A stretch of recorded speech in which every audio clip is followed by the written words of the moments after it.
नमस्कार, good morning, Ram Ram, Radhe Radhe, जय श्री कृष्णा। कैसे हैं आप सब लोग? आप सभी का स्वागत है आपके अपने प्यारे परिवार टीचिंग एग्जाम TWA के प्लेटफॉर्म पर।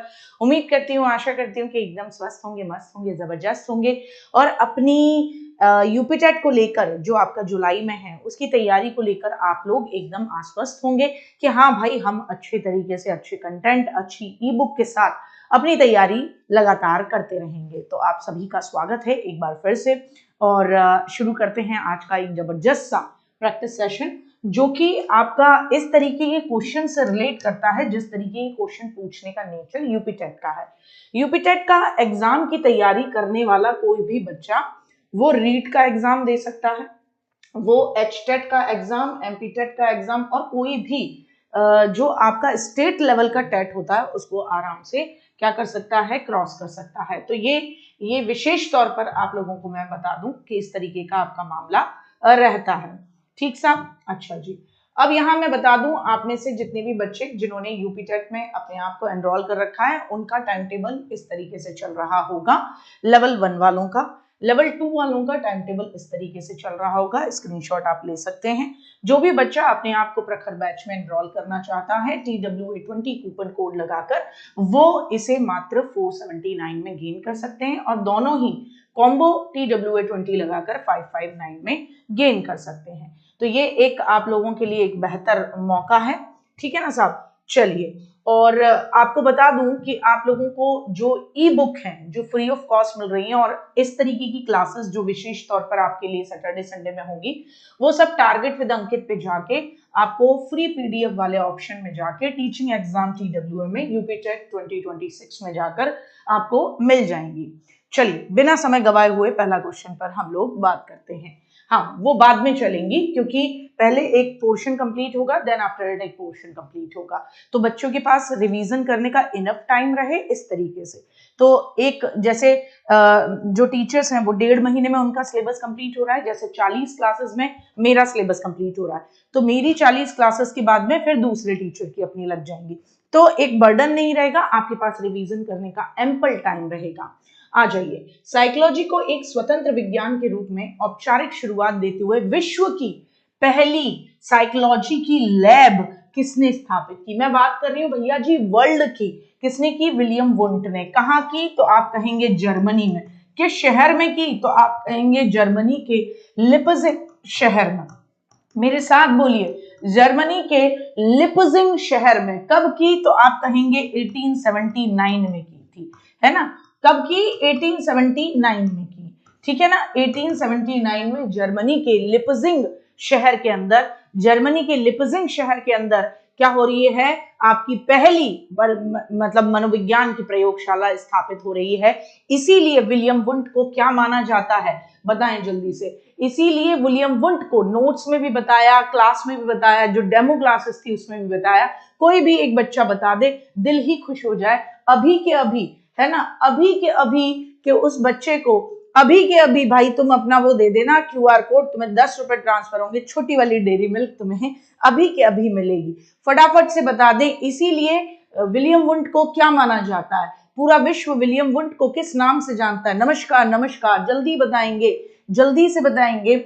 इसीलिए कोई भी, इतने बच्चों में कोई भी जवाब दे दे, कोई भी जवाब दे दे, नमस्कार तभी लिया जाएगा वरना नमस्कार नहीं। फादर ऑफ साइकोलॉजी नहीं मानते, इसलिए फादर ऑफ साइकोलॉजी नहीं मानते। क्या कहेंगे? मनोविज्ञान के जनक नहीं मानते। हाँ, इस बच्ची के लिए, शुभम सिंह के लिए ताली होनी चाहिए। एक्सपेरिमेंटल यानी प्रयोगात्मक मनोविज्ञान के जनक या मॉडर्न साइकोलॉजी के जनक माना जाता है। प्रयोगात्मक मनोविज्ञान के जनक माना जाता है, इसीलिए इन्हें क्या कहा जाता है? प्रयोगात्मक मनोविज्ञान के फादर। इस तरीके के क्वेश्चन पूछना, ये जो स्टेट लेवल के टेट होते हैं इनकी आदत होती है। प्रयोगात्मक मनोविज्ञान के जनक व आधुनिक मनोविज्ञान के जनक के तौर पे इनको पूछा गया है।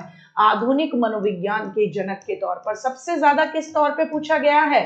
तो आप कहेंगे ये करके पूछा जाता है कि प्रयोगात्मक मनोविज्ञान के जनक कौन है? तो आप कहेंगे विलियम वुंट है। और वैसे मनोविज्ञान के जनक अगर पूछा जाए तो मैंने आपको बताया है विलियम जेम्स है। मनोविज्ञान के जनक कौन हैं? तो आप कहेंगे विलियम जेम्स हैं। क्यों हैं? तो मैंने आपको ये भी बताया कि 1890 में इन्होंने एक किताब लिखी थी प्रिंसिपल ऑफ साइकोलॉजी, जो कि अपने आप में एक बहुत बड़ी किताब मानी जाती है। विशेष तौर पर जेबी वॉटसन साहब व्यवहारवाद के जनक हैं। 1913 में व्यवहारवाद की स्थापना की, तो ये व्यवहारवाद के जनक माने जाते हैं। सिगमंड फ्राइड साहब की अगर मैं बात करूं तो 1900 में सिगमंड फ्राइड साहब ने साइको एनालिसिस यानी मनोविश्लेषणवाद का स्थापना की। ये मनोविश्लेषणवाद के जनक हैं, यानी कि साइको एनालिसिस के जनक माने जाते हैं। बहुत बेहतरीन, आगे बढ़े।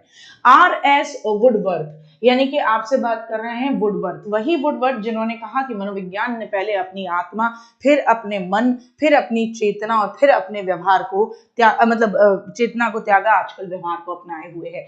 तो मनोविज्ञान के विकास के चरणों का सही कालानुक्रम क्या दिया है? वुडवर्थ ने क्या कहा था, वो उनकी जो परिभाषा है कि मनोविज्ञान ने पहले इसको त्यागा फिर इसको त्यागा, वही परिभाषा मनोविज्ञान के विकास के उनके क्रम को बता देती है। बहुत बढ़िया। वो जो मेरा प्यारा बच्चा था जिसने सबसे पहले बताया था, शुभम सिंह, भाई अपना QR कोड बता देना और 10 रुपए वाली डेयरी मिल्क मेरी तरफ से मेरे छोटे भाई को आज मिलेगी। बहुत बढ़िया, बहुत शानदार, बहुत बढ़िया। जो मौके पे चौका मारे, जो मारे मौके पे चौका, वही होता है क्या? आगे नहीं पता। शुभम सिंह वही होता है शुभम सिंह आ जाओ आ जाओ आ जाओ, जल्दी से बताएंगे क्या कहेंगे। बिल्कुल, मनोविज्ञान ने पहले आत्मा को 16वीं सेंचुरी तक मनोविज्ञान को आत्मा का मनोविज्ञान कहा जाता था। 17वीं सेंचुरी में पोम्पोनाजी ने उसे मन और मस्तिष्क का विज्ञान कहा। फिर 19वीं शताब्दी में William Wundt, William James, William सली उसे उसे कॉन्शियसनेस यानी चेतना का मनोविज्ञान कहते हैं। और 20वीं सेंचुरी में आकर वो व्यवहार का मनोविज्ञान बन गया। तो वुडवर्थ साहब कहते हैं कि मनोविज्ञान ने पहले आत्मा, फिर मन को त्यागा, फिर चेतना को त्यागा, आजकल व्यवहार को अपनाए हुए है। बहुत बढ़िया, बोलो तारा रारा। चेतना के घटकों का एनालिसिस करने के लिए मनोविज्ञान के स्ट्रक्चरलिस्ट संप्रदाय, संरचनावादी संप्रदाय 1892 में संरचनावादी संप्रदाय की स्थापना होती है। 1892 में संरचनावादी यानी आपका जो ये कहता है कि चेतना देखने में कैसे लगती है, उसने उस संप्रदाय की स्थापना होती है विलियम वुंट और उनके शिष्य टिचनर के द्वारा होती है। अब आपसे पूछा जा रहा है कि इन्होंने चेतना का स्ट्रक्चर देखने के लिए किस विधि का उपयोग किया था। तो 1892, जितना तुम्हें याद रहता है, मेरी बात को ध्यान से सुनो, जितना आपने पढ़ा है गुड्डा और जितना आपको याद है, आप उसको रिवाइज करते रहिए। अपने जीवन का सबसे कठिन गाना जो आपको लेकिन पसंद था, वो कौन सा था? झोल करके कोई गाना आया था ना, पाकिस्तानी कोक स्टूडियो का। उसके लिरिक्स अपने आप में बहुत ट्रिकी हैं, है ना, कि क्या, मुझे तो याद भी नहीं है, पर आपको मैंने देखा है बच्चों को कि जब उन्हें गाना याद करना होता है तो वो रिपीटेड में, लूप में उसको बोलते हैं। तो इन द सेम मैनर, जब फैक्चुअल नॉलेज आपको इंफॉर्मेशन याद करनी हो, तो आपको जितना उससे रिलेटेड याद आए उसको तुरंत बोला करो। तो 1892 में स्थापना संरचनावाद, इन्होंने कहा कि भैया इंट्रोस्पेक्शन यानी कि क्या कहेंगे, अंतर्दर्शन विधि से हम अपनी चेतना की संरचना को समझेंगे। और ध्यान रखें, ये कॉर्नेल यूनिवर्सिटी में इसकी स्थापना हुई है। कहाँ हुई है? कॉर्नेल यूनिवर्सिटी में स्ट्रक्चरलिज्म की, है ना, स्थापना हुई है। और करने वाले कौन हैं? विलियम वुंट के शिष्य टिचनर। विलियम वुंट के शिष्य कौन है? विलियम वुंट के शिष्य टिचनर के द्वारा ये की गई है। विलियम वुंट मत कहना, किसके द्वारा? टिचनर के द्वारा की गई है। विलियम वुंट के शिष्य टिचनर के द्वारा ये की गई है। याद रखना, कभी भी गलती से विलियम वुंट मत लिख दीजिएगा, टिचनर लिखना है। ठीक है साहब, आ जाइए। मनोविज्ञान को इस बात पर ध्यान केंद्रित करना चाहिए कि मन लोगों को पर्यावरण के साथ एडजस्ट करने में कैसे मदद करता है, कि आपका मन लोगों को पर्यावरण के साथ एडजस्ट करने में कैसे मदद करता है। ये कथन साइकोलॉजी के किस संप्रदाय के दृष्टिकोण को बताता है कि जो मनोविज्ञान का एक ऐसा स्कूल में जाने दो, चेतना एनवायरनमेंट के साथ एडजस्ट करने। चलो, थैंक यू। हो गई शुरू, बहुत देर में जाके हुई है बाबू। हाँ, बहुत देर में जाके, मतलब बदमाशी हो रही थी इसमें। हाँ, फिर मैंने इसको डरा दिया। हाँ मम्मी ने इसको डरा दिया, ठीक है। हाँ चलो मम्मी अपनी क्लास लेने जा रही है, आप अपने क्रॉक्स पहन लो वरना आपकी पिटाई लग जाएगी, आपको डरा दूंगी फिर मैं। भागो भागो भागो भागो भागो भागो, हाँ भागो भागो भागो।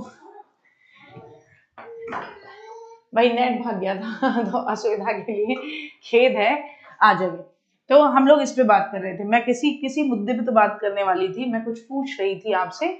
हाँ मैंने कहा प्रकार्यवाद से जुड़े हुए कौन कौन है, ठीक है ना। प्रकार्यवाद से जुड़े हुए कौन कौन है जल्दी से बता दीजिए, तो जल्दी से बता दें। अब इसी तरीके से स्ट्रक्चरलिज्म की बात करूं तो 1892 में कॉर्नेल यूनिवर्सिटी में विलियम वुंड की शिष्य टिचनर। अगर मैं साइक्लो एनालिसिस की बात करूं, साइको एनालिसिस, तो 1900 में किसके द्वारा, सिगमंड फ्राइड के द्वारा इसकी शुरुआत की गई थी। बहुत बढ़िया, आगे बढ़े। किसे व्यवहारवाद के पापा जी कहा जाता है, जिन्होंने ये कहा था तुम मुझे 1 दर्जन बच्चे दो, मैं उन्हें उनकी वोट लगाकर उन्हें कुछ भी बना सकता हूँ, डॉक्टर, इंजीनियर, चोर, डाकू, है ना।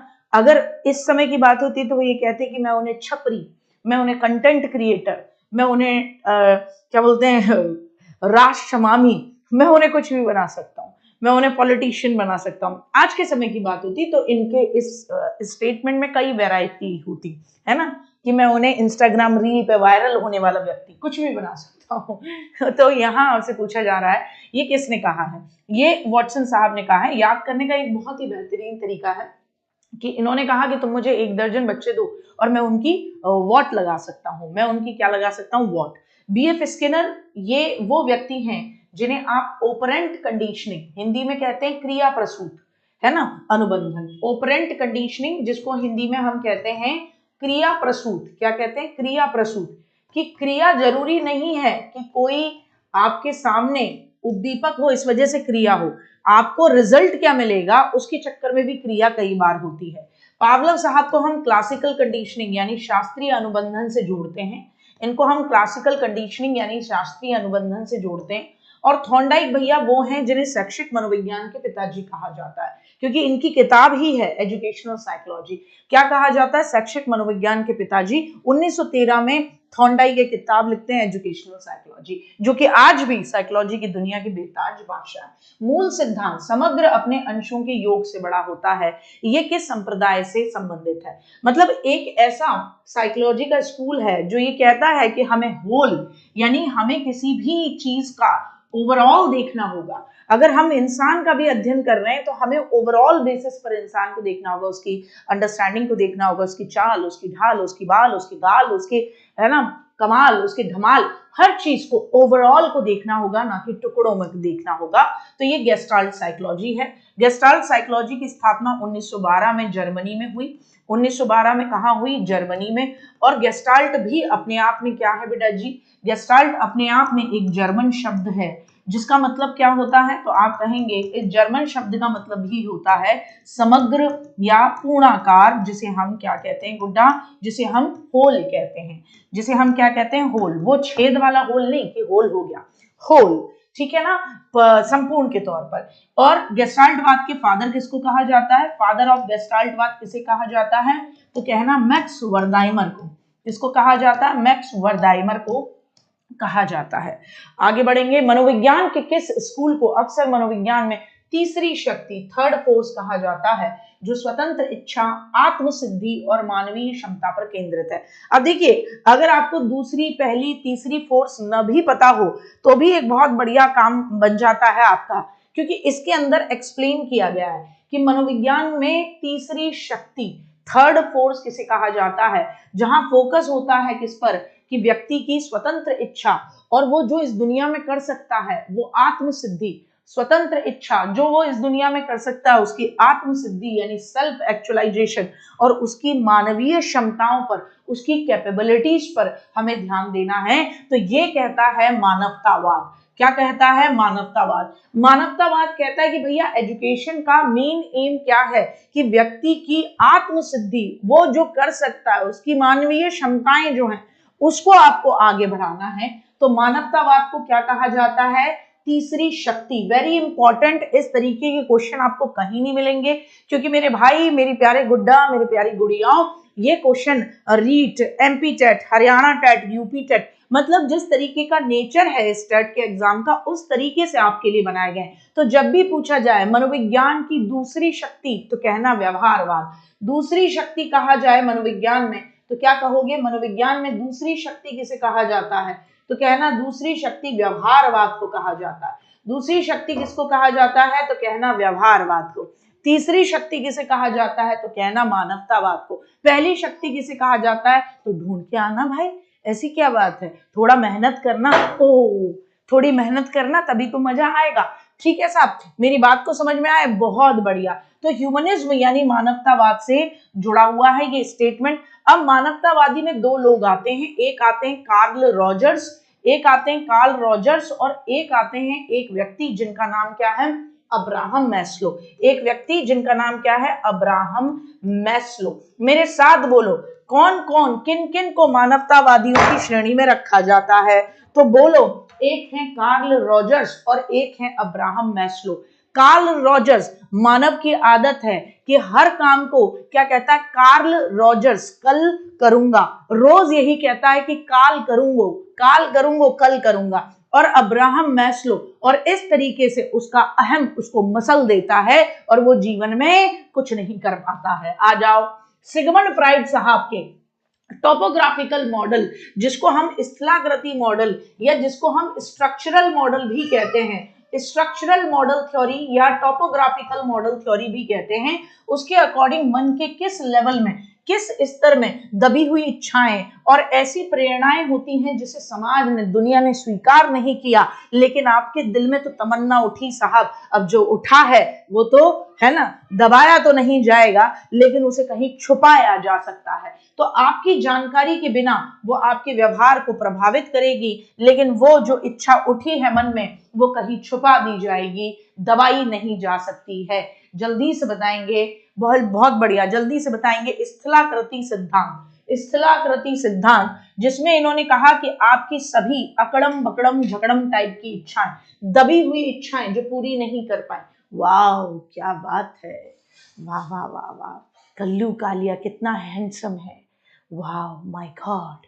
इसको देखकर किसी के मन में ये वाला ख्याल आया, लेकिन लगा कि क्यों कहना भाई, खाम खा में कल्लू कालिया को एकदम से क्या हो जाएगा, एकदम से गुमान ना हो जाए इस भाई को मेरे को, तो एकदम इच्छा को दबा दिया, है ना। फिर मन में आया कि एकदम से एक और मन में विचार आया कि वाह कल्लू कालिया की क्या मसल्स हैं, वाह what a handsome John Abraham off target with Ankit, क्या बात है। तो ये हमने इच्छाएं दबा ली अपनी कि काश मुझे भी मौका मिलता कल्लू कालिया की इन उछलती हुई मछलियों के साथ खेलने का। अब मैंने भी नहीं देखा इस बाबू को, तो मैंने भी नहीं देखा ना अपने इस छोटे भाई को, लेकिन इसका नाम बड़ा अट्रैक्टिव लगता है, कल्लू कालिया झांसी वाले। मतलब इसने अपना एकदम मेरे दिमाग में, मेरे अचेतन मन में इसने अपना नाम छाप दिया है। तो कुल मिलाकर जो दबी हुई इच्छाएं हैं कि मैं इससे मिलूं, कैसा लगता होगा, वो दबी हुई इच्छाएं मेरे एग्जाम्पल में निकल के आई हैं आज। तो इच्छा तो है कि कौन है ये कल्लू कालिया, क्या जबरदस्त नाम रखा है। और अस्वीकार्य प्रेरणा है कि देख के एकदम से मन में आ रहा है कि ओहो ये सैयदा है, ठीक ठीक ठीक, कितना ही बढ़िया हो कि रमजान चल रहा है, सैयदा से कहा जाए कि जर्दा लेके आना बेटा। जर्दा मीठे चावल होते हैं, पता पड़े कोई समझेगा कि मैम खैनी के मूड में आ गई हैं, जर्दा खाने की कह रही है। तो ये वाली सिचुएशन, तो आपने इनको अस्वीकार्य प्रेरणाओं के तौर पे दबा दिया। मतलब ऐसे तमाम चीजें होती है ना जिनको हम कहना चाहते हैं लेकिन कह नहीं पाते, तो हम उनको दबा देते हैं। तो लेकिन अब क्या है कि एक जैसे आपने साइंस में कहावत सुनी होगी बेटा जी कि एनर्जी कैनॉट बी सुना होगा ना कि energy can not be destroyed और कैन नॉट बी प्रोड्यूस्ड। वो न तो प्रोड्यूस की जा सकती है न ही डिस्ट्रॉय की जा सकती है। एनर्जी बस एक एनर्जी के टाइप से दूसरी एनर्जी के टाइप में क्या होती रहती है, अपने फेज बदलती रहती है। ऐसे ही सिगमंड फ्राइड साहब कहते हैं कि एक बार जो इच्छा दब गई, मतलब जग गई, तो वो इच्छा गायब नहीं होगी, वो बस छुपाई जा सकती है, तो वो आप अनकॉन्शियस मन में छुपाते हैं। बेसिकली सिगमंड फ्राइड साहब भैया ने एक सिद्धांत दिया, सिद्धांत का नाम है, साथ बोलेंगे जल्दी, मनोविश्लेषणवाद का सिद्धांत। बोले तो साइको एनालिसिस की थ्योरी। अब साइको एनालिसिस की आपके मन को एनालाइज करना, साइको एनालिसिस की थ्योरी में इन्होंने 3 थ्योरी दी। एक को बोलते हो आप टॉपोग्राफिकल थ्योरी, दूसरी को कहते हो आप दूसरी को कहते हो साइको सेक्सुअल थ्योरी, है ना, मनोकामुकता सेक्सुअल थ्योरी कहते हो। और तीसरी को कहते हो जिसे कि आपने टोपोग्राफिकल होगी गत्यात्मक यानी कि डायनेमिक थ्योरी, गत्यात्मक, जिसमें इन्होंने बताया पर्सनालिटी कैसी होती है। तो ये तीन बताया। फ्राइड की पर्सनालिटी के संरचनात्मक मॉडल की आपकी पर्सनालिटी की संरचना कैसी है, कौन सा घटक वास्तविकता के सिद्धांत पर काम करता है और एक मध्यस्थ के रूप में काम करता है। तो देखिए संरचनात्मक मॉडल में इन्होंने कहा कि हमारा दिमाग जो है, क्या कहा कि हमारा दिमाग एक आइसबर्ग की तरह है, इसको आइसबर्ग थ्योरी भी कहते हैं। हमारा दिमाग एक आइसबर्ग की तरह है बेटा जी, जिसमें 10% तो क्या होता है, हमारा कॉन्शियस ब्रेन होता है। क्या होता है, कॉन्शियस ब्रेन, जो कि हमें कॉन्शियसली यानी कि चेतन रूप से किसी चीज को करने सोचने का मौका देता है। एंड द 90% क्या है, हमारा अनकॉन्शियस ब्रेन है। क्या है बेटा जी, 90% हमारा अचेतन मन यानी कि अनकॉन्शियस ब्रेन है। अनकॉन्शियस ब्रेन है जो हम पे हावी रहता है। तो इनमें इनसे पूछा गया कि कौन जो है वो आपकी रियलिटी पर काम करता है। अब देखिए आपका कॉन्शियस ब्रेन जो है वो ईगो से जुड़ा हुआ है। अनकॉन्शियस ब्रेन आपका किससे जुड़ा हुआ है, इड से जुड़ा हुआ है। किससे, इड से जुड़ा हुआ है। तो आपसे पूछा गया वास्तविकता के सिद्धांत पर, तो प्रैक्टिकलिटी में जो काम करता है वो क्या है, ईगो। क्या है, ईगो। ईगो, ईगो क्या कहेंगे, ईगो। ईगो यानी अहम, जो आपको वास्तविकता के दौर पर चलने देता है।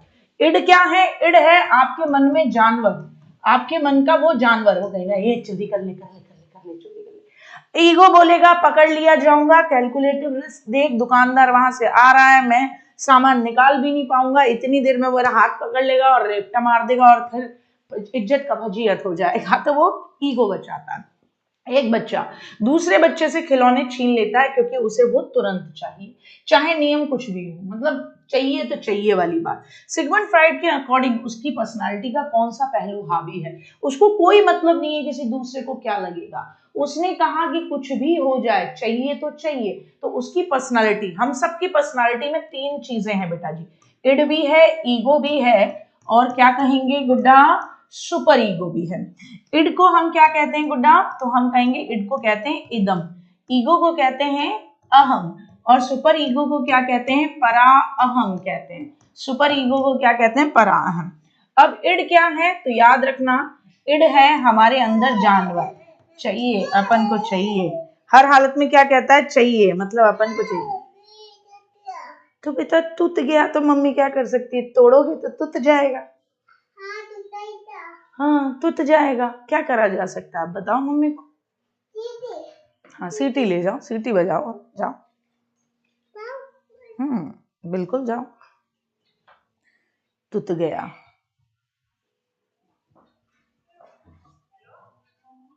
हाँ जी, तो ये जानवर आदमी है, ये कहेगा कुछ भी हो दे दो, ले लो। ईगो क्या है बेटा जी, ये इंसान के अंदर, मानव के अंदर मानव है कि नहीं नहीं यार ऐसे नहीं करना चाहिए, ये करने से गड़बड़ हो जाएगी। सुपर ईगो कतई देवता किस्म का आदमी है। तो तुमने कई बार लोगों को सुना होगा ना कि अपना नुकसान कर ले, है ना, है ना, अपना नुकसान कर ले व्यक्ति, लेकिन फिर भी ये कह देता है नहीं नहीं नहीं, कि लड़की ने कहा कि हे प्रिय तुम मुझे कितना प्रेम करते हो, तो बोल दिया ऐसा हुआ है भाई। इसीलिए अब्राहम मैस्लो बहुत समझदार आदमी है, मानवतावादी विचारधारा है। बताऊंगी अब्राहम मैस्लो जो पढ़ाऊंगी तो समझ में आएगा, अभी हिंट समझो। तो भैया सुपर ईगो ये कहेगा देवता बन जाओ। तो इसका एक एग्जांपल है, हमारी पर्सनालिटी में तीनों है, समय समय पर तीनों हावी होते रहते हैं। आपका कभी आपको ऐसे लगे आपके घर में जनरली इड आपके अंदर हावी रहता है, क्योंकि आपका इड अपने से कमजोर पे ही हावी होगा। तो आप अपने घर में अपने मम्मी को, अपने पापा को, अपने छोटे बहन भाइयों को दबाते डोलते हो, है ना, उनके ऊपर तुम जानवर बने घूमते हो। मम्मी ने कुछ कहा तुमने है ना, छोटे भाई बहनों ने कुछ कह दिया तुमने हो गया। ईगो तुम मानव कहाँ दिखाई देते हो, जब क्लास में नजर आते हो तो एकदम बढ़िया तरीके से सभ्यता की प्रतिमूर्ति बनकर, है ना, किसी से बात भी कर रहे हैं तो ओ सिस गुड मॉर्निंग, ओ ब्रदर गुड मॉर्निंग। चाहे अंतरात्मा में इड में कुछ भी हो, लेकिन यहाँ तुम एकदम मानवतावादी हो। सुपर ईगो तुम वहां होते हो जिनके सामने तुम बैंगन डंडे डे वाले दिन एकदम नतमस्तक थे, है ना। हाँ तो वहां पे वो कह दिया जाता है कि बताओ तुम मुझसे कितनी मोहब्बत करते हो, तो कि मैं बहुत मोहब्बत करता हूँ, तो बताइए क्या करेंगे, छत से कूद जाओ, बताओ छत से कूद जाओ, और कूद ही गए हैं। तो दूसरे के सामने साबित, और फिर लंगड़ा लंगड़ा के जा रहे हैं, देखिए कितनी मोहब्बत करते हैं। तो ये सुपर ईगो है। सब जगह हमारी पर्सनालिटी में ये तीनों चीजें रहती हैं। लेकिन ये जो इस बच्चे की हरकत थी, ये क्या थी, ये इड थी कि तुम्हारा भाड़ में जाए जनता, अपना काम बनता, अपन को तो चाहिए ही चाहिए, ये वाली मामला था। आ जाए एक व्यक्ति जो अपने सहकर्मी, सहकर्मी होते हैं जो साथ में काम करते हैं, जिनको हम बोलते हैं कलीग, क्या बोलते हैं, कलीग। तो एक व्यक्ति जो अपने सहकर्मी के प्रति आक्रामक भावनाएं रखता है, लगातार उन पर उसके शत्रुतापूर्ण होने का आरोप लगता है, तो कौन सी डिफेंस मैकेनिज्म है। अब देखिए सिगमंड फ्राइड साहब ने कहा, मेरी बात को ध्यान से सुनना, फ्राइड भैया बहुत मेरे फेवरेट हैं, मतलब गजब, इन्होंने जितना अच्छे से मानव को समझा है उतना तो मानव खुद को नहीं जानता बुड्ढा, उतना तो मानव खुद को नहीं जानता। सिगमंड फ्राइड भैया ने कहा कि हमारी पर्सनालिटी में इड, ईगो, सुपर ईगो हावी रहता है। ये ईगो है जो हमें न तो देवता और न ही जानवर बनने देता है, क्योंकि मेरे प्यारे छोटे बहन भाई, इस दुनिया में रहने के लिए आपको मानव बनना पड़ेगा, न तो कतई देवता बन के किसी के लिए अपने जान की न्यौछावर कर दो, और न ही कतई जानवर बन जाओ कि रास्ते में किसी के साथ कुछ हो भी रहा हो तुम ऐसे आंख पलटते हुए आ जाओ, तो मानव बनना होगा। तो यहाँ पर इन्होंने कहा कि कई बार ऐसा होता है कि हमारे जीवन में कुछ हमें झटके लगते हैं, उससे हमारे दिमाग का नट बोल्ट ढीला हो सकता है, तो हमारा दिमाग हमें बचाने के लिए कुछ डिफेंस मैकेनिज्म, कि हम पागल न हो जाए, तो हमें डिफेंस मैकेनिज्म प्रिपेयर करता है। तो एक व्यक्ति जो अपने सहकर्मी के प्रति आक्रामक भावनाएं रखता है, वो लगातार उसके प्रति शत्रुतापूर्ण होने का क्या लगाता है, आरोप लगाता है, तो इसको हम क्या कहते हैं।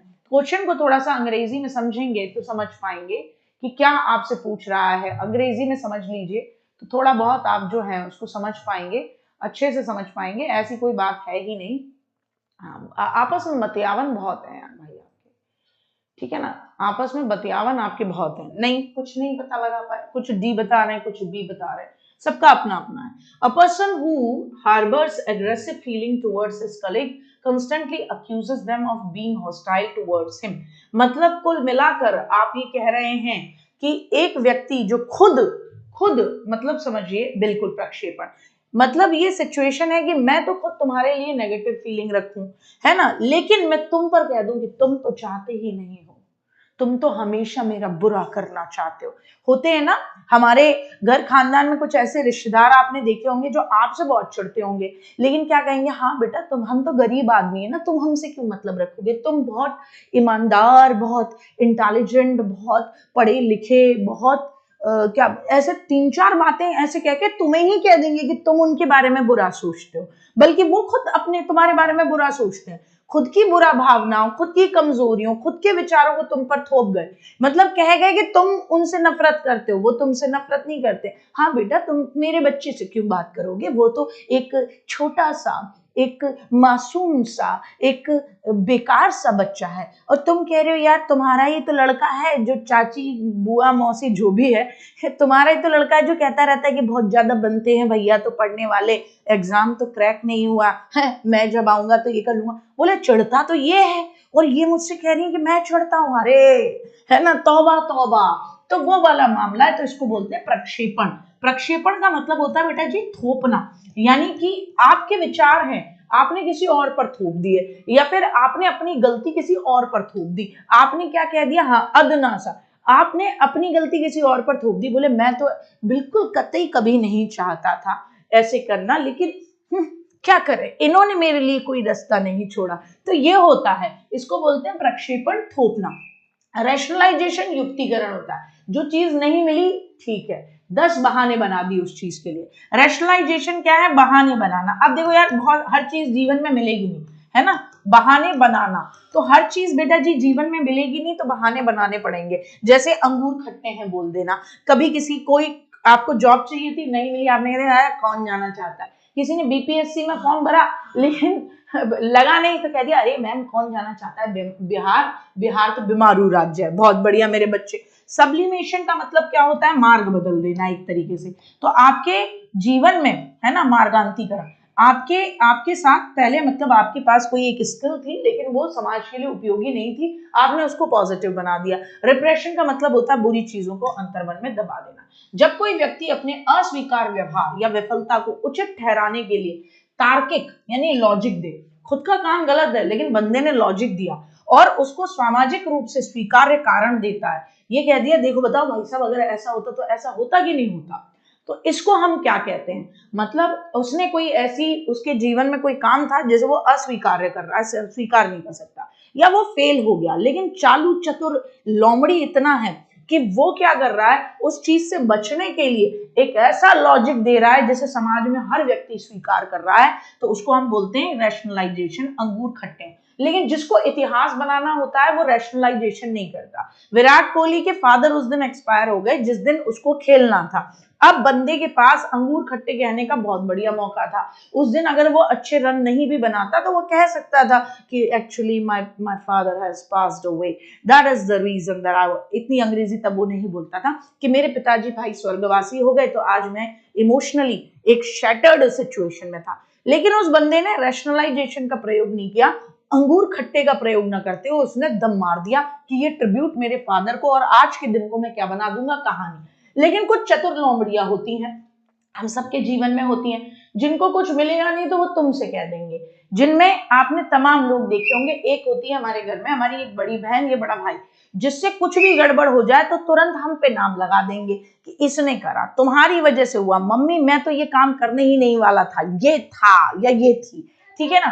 तो रैशनलाइजेशन, युक्तिकरण कि मैं तो ये चीज चाहता ही नहीं हूं लेकिन इसने वो चीज कर दी है, ठीक है ना, ये वाला मामला रहता है।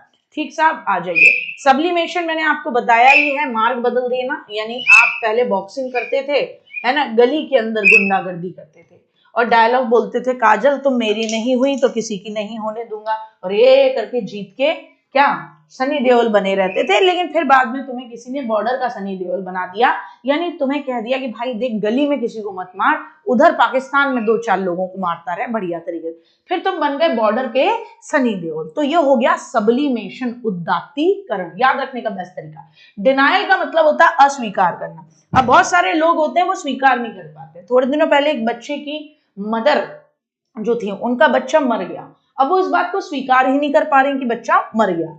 ठीक है साहब, आ जाइए। कौन सा सिगमंड फ्राइड साहब के विकास के मनोयौन चरणों का सही क्रम है? सिगमंड फ्राइड साहब ने अपने साइको एनालिसिस थ्योरी के अंदर क्या दिया, साइको एनालिसिस थ्योरी के अंदर क्या दिया, एक और थ्योरी दी जिसे हम साइकोसेक्सुअल थ्योरी बोलते हैं, है ना। हाँ, तभी तो बोलेंगे सब्लिमेशन, उदात्तीकरण। हाँ, मतलब पहले तुम गली वाले वो थे, जीत मूवी के क्या थे, सनी देओल, मारते पीटते रहते थे, है ना। फिर उसके बाद तुम्हें किसी ने बॉर्डर मूवी का सनी देओल बना दिया, यानी गुस्सा वही है, ए फोड़ दूंगा, तोड़ दूंगा, चीर दूंगा, फाड़ दूंगा, लेकिन अब सही जगह पे, अब ताली बजेंगी, अब रोंगटे खड़े होंगे, उधर गली का गुंडा नजर आएगा आदमी आ जाए।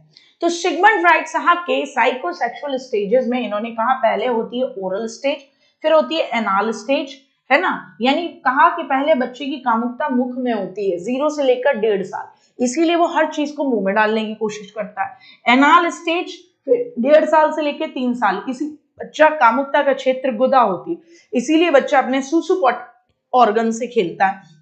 फिर होती है फैलिक स्टेज 3 से लेकर 6 साल तक, जब इस बीच में क्या होता है, यहाँ पे बच्चा जो है वो इस प्री स्कूल में जाता है तो ऑडिपस और इलेक्ट्रा पैदा होती है। लेटेंसी स्टेज होती है, जब वो 6 से लेकर 12 साल का होता है तो खेलने में अब वो भूल जाता है, स्कूल जाता है, खेलता है, कूदता है, अब कामुकता खत्म हो जाती है। फिर 12 साल के बाद फिर जवानी आती है तो जेनिटल स्टेज, अब वो अपोजिट जेंडर के प्रति आकर्षित होता है। अस्वीकार्य यौन या आक्रामक आवेगों को सामाजिक रूप से स्वीकार और उत्पादक एक्टिविटी में लगाना क्या कहलाता है? मतलब पहले आपके अंदर कुछ ऐसी यौन या आपका कोई ऐसा आक्रामक व्यवहार था जिसे समाज स्वीकार नहीं करता था, अब आपने उसी चीज को, अपनी उसी हैबिट को समाज के लिए, जिसे समाज स्वीकार करे, कुछ प्रोडक्टिव काम में लगा दिया, खेल में, कला में, उसको आप क्या कहोगे? प्रतिगमन, रिप्रेशन, रिग्रेशन, सब्लिमेशन, जिसे मार्गांतीकरण भी बोलते हैं, या डिस्प्लेसमेंट।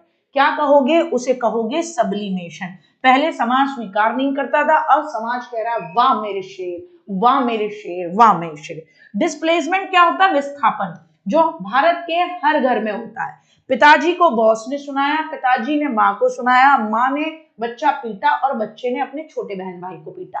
तो हर व्यक्ति ने अपने अंदर के इमोशन को अपने से कमजोर पर क्या कर दिया? डिस्प्लेस कर दिया, उसका प्लेस बदल दिया। अब पिताजी बॉस को कुछ कह नहीं सकते थे तो खुद सुन के चले आए।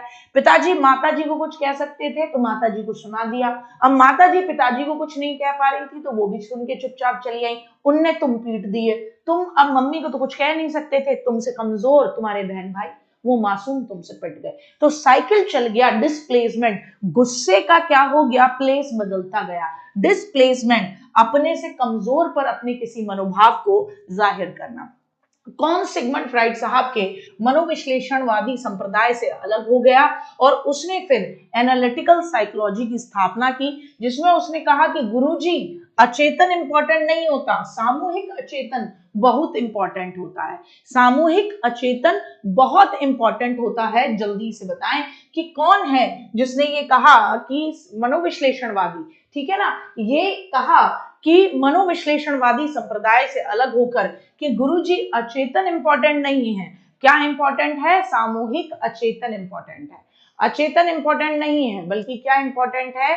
हाँ, सामूहिक अचेतन इंपॉर्टेंट है। जल्दी से बताएंगे, सामूहिक अचेतन इंपॉर्टेंट है। किसने कहा?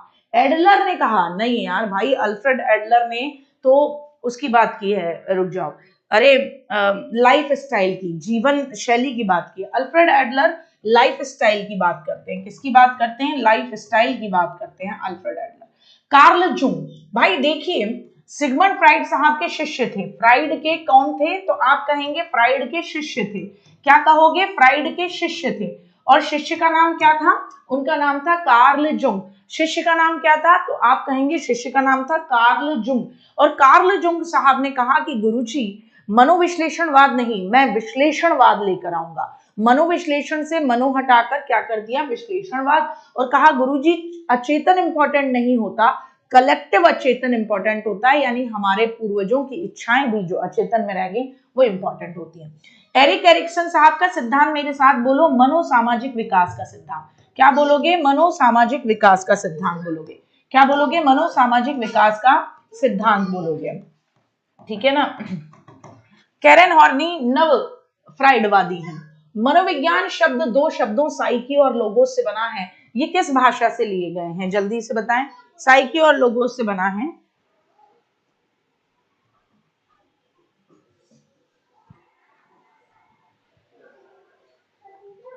इनको किस भाषा से लिया गया है? जल्दी से बताएंगे।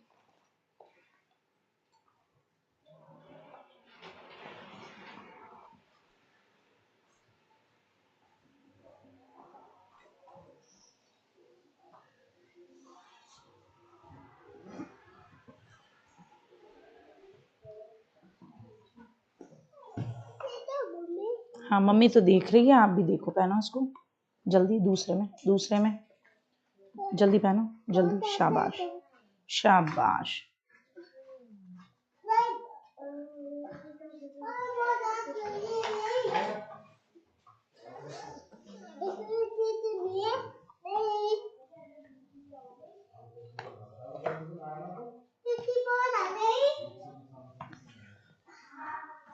क्या लग रहा है? B, B Greek. बिल्कुल, हमारा उत्तर क्या होगा?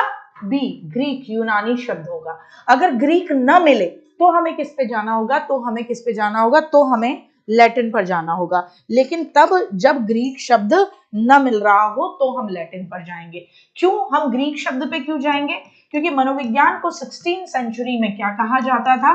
16वीं सेंचुरी में हम मनोविज्ञान को आत्मा का विज्ञान कहते थे, यानी स्टडी ऑफ सोल कहते थे।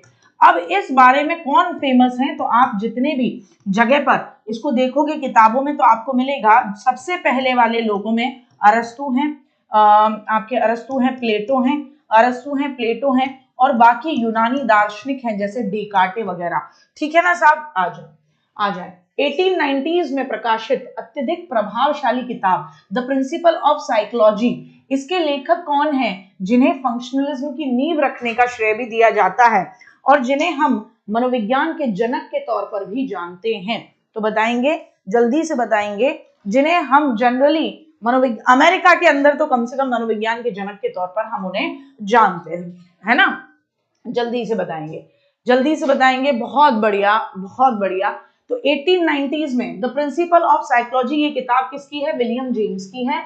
और ये इन्हें आप फंक्शनलिज्म की नींव रखने वाले व्यक्ति मानते हैं और इन्हें अमेरिका के अंदर क्या कहा जाता है? मनोविज्ञान के जनक के तौर पर स्वीकार किया जाता है। किसके तौर पर? मनोविज्ञान के जनक के तौर पर इन्हें स्वीकार किया जाता है। विलियम वुंट के किस शिष्य को औपचारिक रूप से स्ट्रक्चरलिज्म को कॉर्नेल यूनिवर्सिटी में, है ना, कॉर्नेल यूनिवर्सिटी में, है ना, उसको यूनिवर्सिटी के अंदर इसकी स्थापना करने का श्रेय और यूएसए के अंदर पेश करने का श्रेय दिया जाता है? विलियम वुंट का कौन सा शिष्य है जिसने कॉर्नेल यूनिवर्सिटी में, है ना, संरचनावाद के संप्रदाय की स्थापना की थी? तो उनका शिष्य है, कहाँ है भैया? कोई टिचनर, ये रहे टिचनर भैया। तो विलियम वुंट के शिष्य टिचनर संरचनावाद से जुड़े हुए, प्रकार्यवाद फंक्शनलिज्म से जुड़े हुए कौन है? विलियम जेम्स हैं। आ जाए साहब। मनोविज्ञान प्राकृतिक विज्ञान की विशुद्ध रूप से वस्तुनिष्ठ प्रायोगिक शाखा है। इसका सैद्धांतिक लक्ष्य व्यवहार की भविष्यवाणी और नियंत्रण है। भैया ये परिभाषा किस संप्रदाय से आती है कि मनोविज्ञान अगर प्रैक्टिकल तरीके से देखा जाए तो ये एकदम experimental purely objective experimental branch है नेचुरल साइंस की, और इसके अंदर हम प्रेडिक्शन करते हैं और कंट्रोल करते हैं किसी का बिहेवियर। प्रेडिक्शन करते हैं और कंट्रोल करते हैं क्या? तो प्रेडिक्शन करते हैं और कंट्रोल करते हैं किसी का बिहेवियर। थोड़ा सा भी दिमाग लगाओगे तो साहब बता पाओगे, यकीन मानो, थोड़ा भी मतलब बहुत छोटा भी दिमाग लगाओगे तो बता पाओगे कि भैया ये कहना चाह रहा है। थोड़ा सा भी दिमाग लगा के कोई भी व्यक्ति इसका जवाब दे सकता है। बहुत बढ़िया, व्यवहारवाद, क्योंकि ये कह रहे हैं कि इसकी स्टडी किसके ऊपर है? इसका लक्ष्य है भविष्यवाणी और नियंत्रण करना, किसको? व्यवहार को। आगे आ जाए। कौन मनोविज्ञान के गेस्टाल्ट संप्रदाय से संबंधित नहीं है? तो देखिए मैक्स वर्दाइमर गेस्टाल्टवाद के जनक माने जाते हैं। स्थापना कहाँ हो रही है? तो कहोगे 1912 में जर्मनी में हो रही है।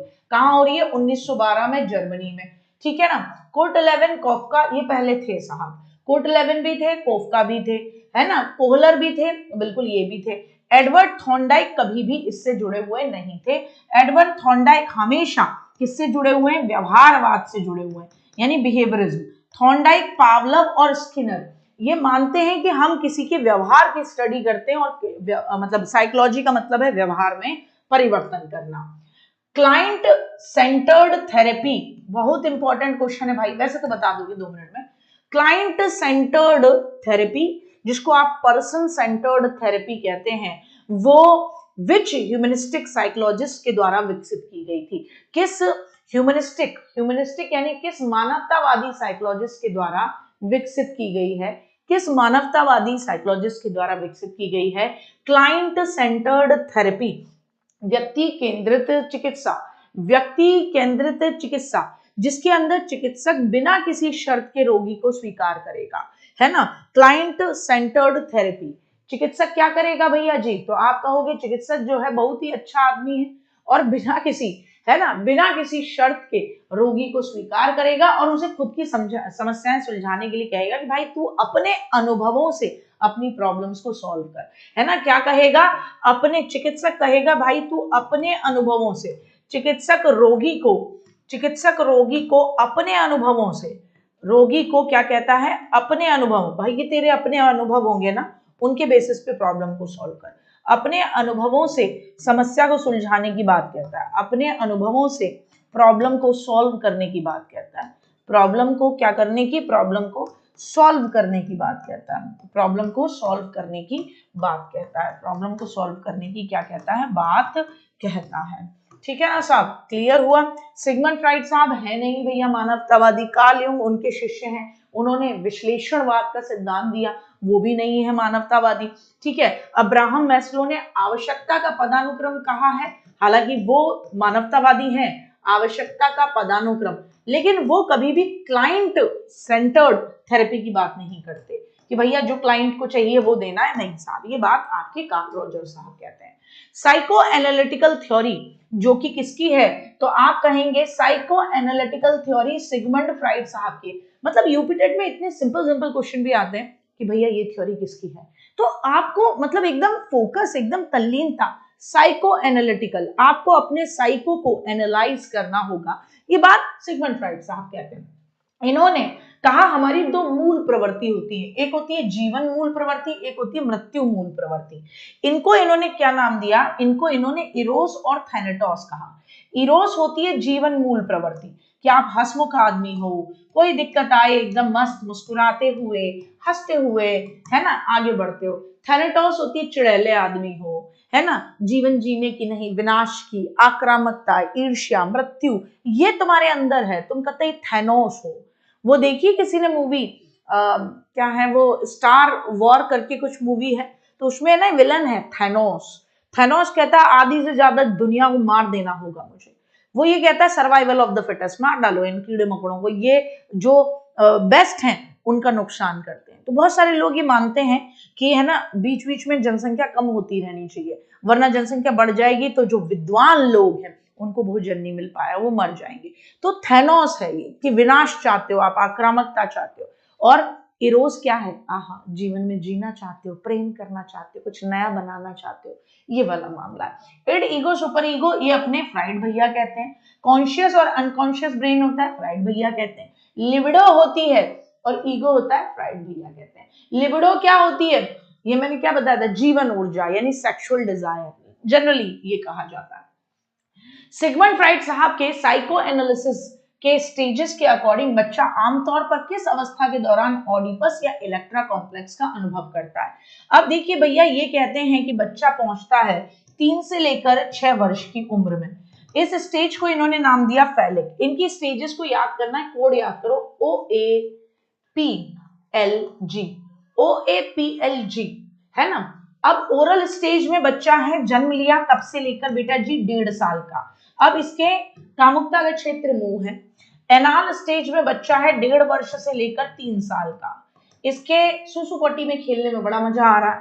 फैलिक स्टेज है जिसमें 3 से लेकर 6 साल का है, ऑडिपस और इलेक्ट्रा कॉम्प्लेक्स पैदा होता है। तो जितने भी लड़के होते हैं वो मम्मी के क्या हैं, ऑक्टोपस।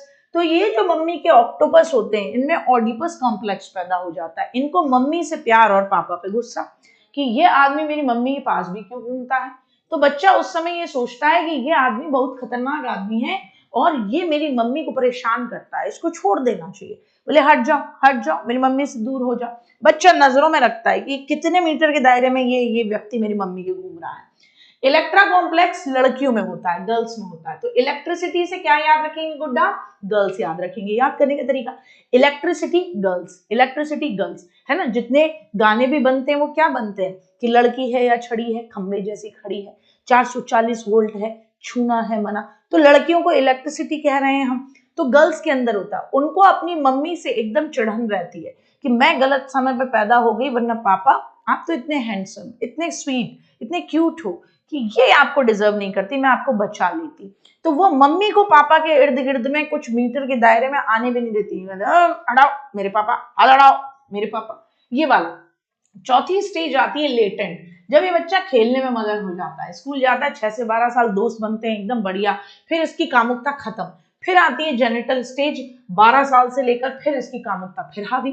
एक आदमी को ऑफिस में अपने बॉस से डांट पड़ी, ठीक है साहब, पड़ती रहती है। घर लौटने पर बिना किसी कारण के अपने बच्चे पे चिल्ला पाया। पत्नी दमदार होगी इसलिए पत्नी पे नहीं चिल्ला पाया।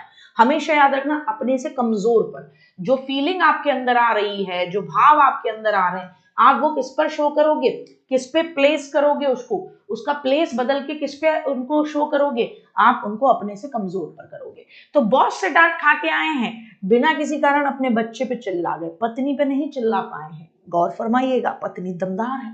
तो बताइए कौन सा डिफेंस मैकेनिज्म का यूज हो रहा है, वरना गुस्सा अंदर ही अंदर रह जाएगा। इसको बोलते हैं डिस्प्लेसमेंट। क्या कहते हैं, डिस्प्लेसमेंट। बस प्लेस बदल दिया, गुस्सा वही, प्लेस नया, है ना, डिस्प्लेसमेंट। अब देखो प्रोजेक्शन और डिस्प्लेसमेंट में अंतर है। प्रोजेक्शन का मतलब होता है अपनी कमी लेकिन दूसरे पर डाल दी, है ना। प्रोजेक्शन का मतलब क्या होता है, थोपना, किसी दूसरे पर थोपना। कमी अपनी लेकिन डाल दी किसी दूसरे पर। कमी किसकी है? कमी अपनी लेकिन किसी दूसरे पर डाल दी। नाच न जाने लेकिन आंगन टेढ़ा, लेकिन किसी दूसरे पर डाल दी। किसी किस पर डाल दी? दूसरे पर। जैसे आपके मन में है ना, आपके मन में चोर है लेकिन आपने कह दिया भाई, वो व्यक्ति पहले से बोल पाए उससे पहले ही आपने बोल दिया तू चोर है ना, हाँ तभी तूने ये वाली बात कही। सामने वाला कह रहा है चोर तो तू है, कि नहीं नहीं तू चोर है ना तभी तूने ये वाली बात की। ठीक है ना। रैशनलिज्म, जैसे आप बोलते हो युक्तिकरण, अंगूर खट्टे हैं वाली बात, बहुत चालाकी से जो चीज न मिले उसमें कह दो मेरे को तो चाहिए ही नहीं था, अंगूर खट्टे हैं। और दमन, जानबूझकर किसी भावना को दफना देना। आ जाए, एक व्यक्ति जो अपने सहकर्मी के प्रति तीव्र ईर्ष्या की भावना रखता है, उसके प्रति अत्यधिक दोस्ती दिखाता है। अब देखो ये होता है जस्ट अपोजिट चीज, कि मतलब ऐसा होता है ना कि आपको कभी किसी पे बहुत ज्यादा गुस्सा है तो उसको गले लगा लेना, कहना अरे तू नहीं तो बस फिर बात ही क्या है, तू मेरा पक्का यार, पक्का दोस्त, जिगरी है तू मेरा। तो एक व्यक्ति को अपने सहकर्मी के प्रति बहुत ज्यादा जलन है लेकिन वो उसका कुछ कर नहीं पा रहा, तो वो अब क्या कर रहा है, खुद सोच सोच के पागल हो जाए, तो वो सामने क्या दिखा रहा है उसके प्रति बहुत मित्रतापूर्ण, कि नहीं नहीं आप ये लीजिए, अरे ये लीजिए सर, क्या बात कर रहे हैं, अरे सर लीजिए लड्डू खाइए, आप घर से लेके आए। सहयोगात्मक व्यवहार दिखाता है, इसको हम बोलते हैं रिएक्शन फॉर्मेशन, प्रतिक्रिया निर्माण। आप भी करते होंगे ये, आपके कुछ ऐसे प्यारे रिश्तेदार होंगे जो कसम से जब आते होंगे तो आपका मन करता होगा कह दो कि निकलो, है ना, चाहे मम्मी की तरफ के हो चाहे पापा की तरफ से हो, वो आपके घर के हंसी खुशी वातावरण में कलेश डाल के जाते होंगे, तो आपके मन में क्या इच्छा आती होगी? निकलो और तुरंत निकलो और अभी निकलो। आपके मन में क्या इच्छा आती होगी? निकलो, तुरंत निकलो और अभी निकलो। आपके मन में ये वाली बात आती होगी। अब ये जो आपके मन में मतलब भावना आती है लेकिन आप ये दिखा नहीं पाते, आप क्या कहते हैं, हाँ हाँ हाँ आइए आइए, अरे अरे बेटा पैर छूने की क्या जरूरत है, तुम तो बड़े हो गए। नहीं नहीं नहीं, मन में कह रहे हो पैर इसलिए छूड़ोगे पकड़ के नीचे से खींच के गिरा दूं, बुढ़े या बुढ़िया कि आते हैं हमारे घर में कलेश डाल देते हो, लेकिन फिर तुम कहते हैं नहीं नहीं नहीं नहीं आइए, और क्या लेके आए, 2 मिनट बैठ रहे हो, बल्कि तुम्हें 1 मिनट बैठना गवारा नहीं लेकिन तुम वहां बैठ रहे हो साहब। ये है विपरीत रचना। आपने क्या करा? आपने प्रतिक्रिया निर्माण किया। अब सब्लिमेशन तो आपको पता ही है, मार्ग बदल देना, मार्गांतरीकरण।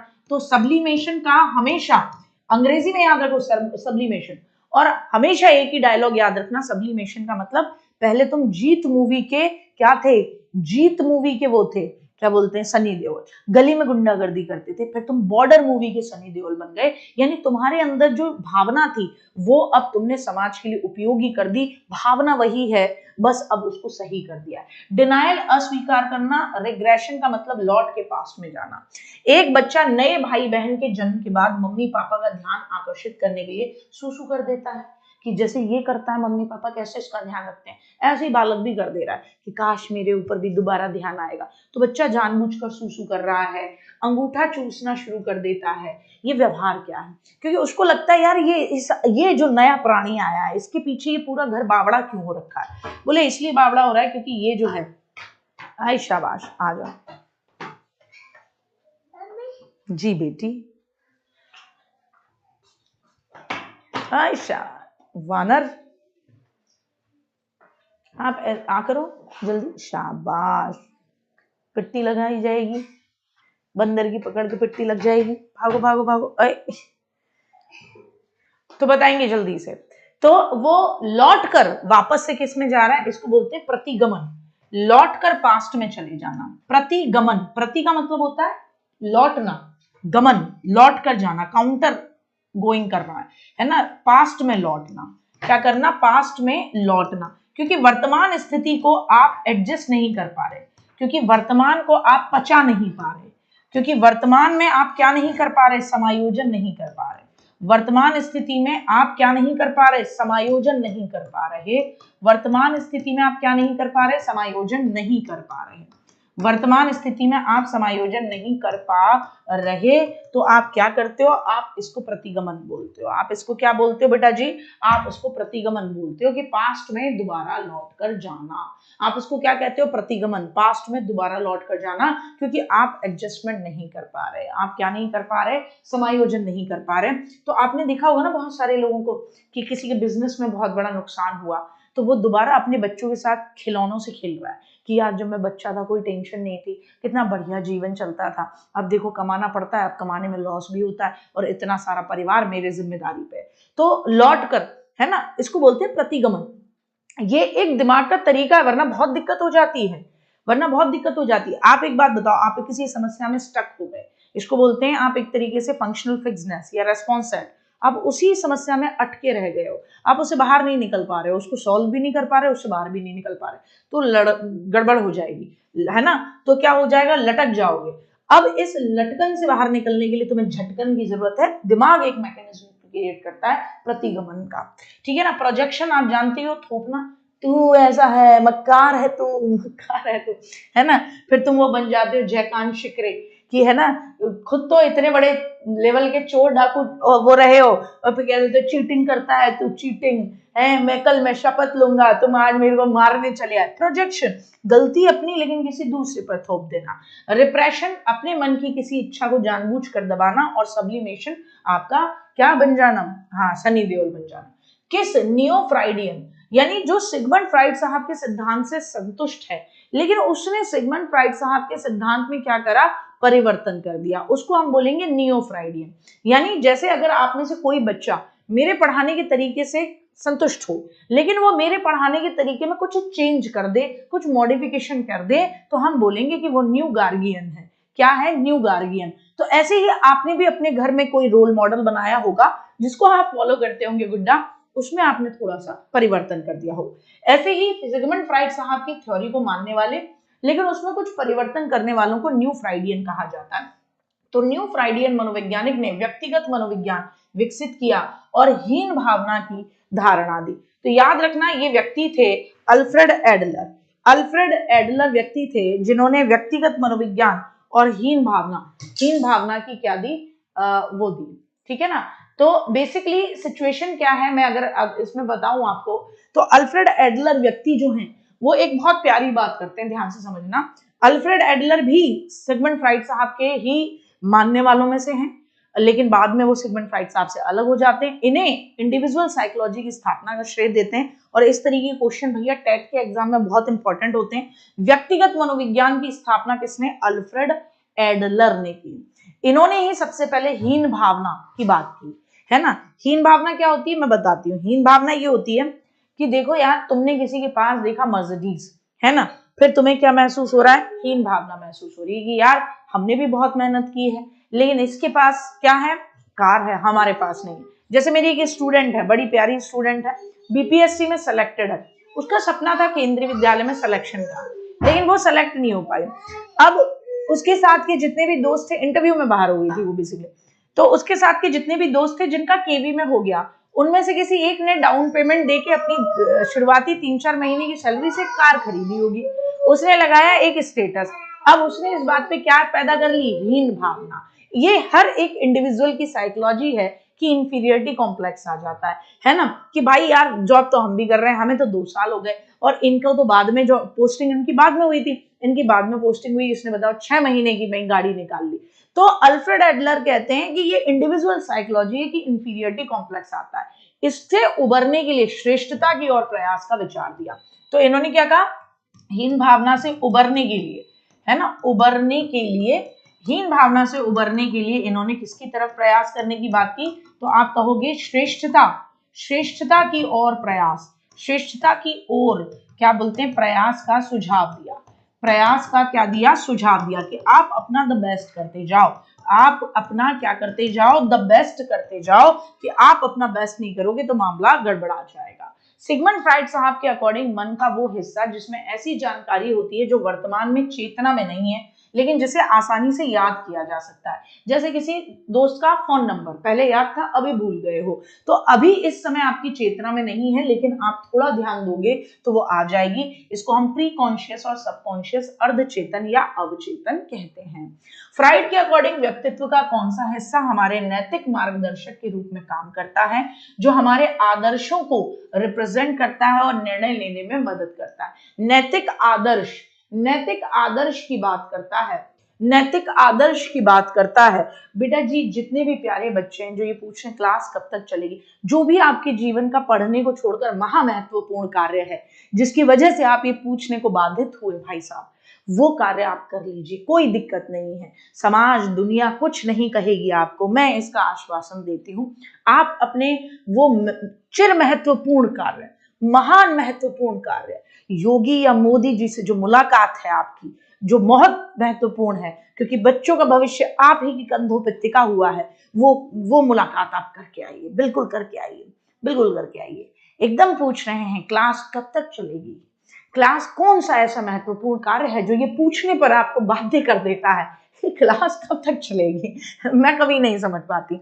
तो जो आपका महत्वपूर्ण कार्य है कि आपको योगी जी से मोदी जी से मिलना है ना, हाँ, ट्रम्प को बताना है कि एरे बबुआ क्या करत हो, उसको जो आपको नॉलेज देनी है, ये सारे महत्वपूर्ण कार्य जो आपके जिम्मे हैं, जिसके चलते है ना आपको ये पूछने पर बाध्य होना पड़ रहा है, वो कार्य आप करके आइए। मैं आपको पूर्ण रूप में क्या देती हूँ, इजाजत देती हूँ, है ना। आ जाइए, आ जाइए, आ जाए। फ्राइड के अकॉर्डिंग व्यक्तित्व का कौन सा हिस्सा हमारे नैतिक मार्गदर्शक, नैतिकता मतलब जहां हम कतई नैतिक हैं साहब, वहां जहां हम क्या हैं, देवता हैं, नैतिकता। अरे बबुआ हम मर जाएंगे, है ना, होता है ना कि ए तू न मरी हम मरे, है ना। तो सामने वाले को बचाने के लिए आदमी कह रहा है नहीं नहीं हम अपनी छाती पे है ना गोली खाएंगे, और वो बचा ले रहा है। कतई बॉर्डर फिल्म का वो आदमी बन जा रहा है कि साहब जी नहीं नहीं साहब जी आपको नहीं मरने देंगे, साहब जी हम मरेंगे, और कूद के एकदम गोली ठा और एकदम धाम, है ना। तो ये है सुपर ईगो, ये हमारे व्यक्तित्व का वो हिस्सा है जो मोरल कंपास में काम करता है, मोरालिटी और आंतरिक आदर्शों का प्रतिनिधित्व करता है, ठीक है ना साहब। और ये है कतई हमारी पर्सनालिटी का वो हिस्सा जो हमें जानवर बना देता है, बोले आई तुमका मरवा के हम जाएंगे, ठीक है ना। आ जाओ। मानवतावादी साइकोलॉजिस्ट के एक प्रमुख समर्थक हैं हमारे अब्राहम मैस्लो, मसल दिए गए भैया अब्राहम मैस्लो। इन्होंने कहा हमारी जो बुनियादी शारीरिक और साइकोलॉजिकल जरूरतें हैं उनके बाद उत्पन्न होने वाली अंतिम मनोवैज्ञानिक आवश्यकता क्या है।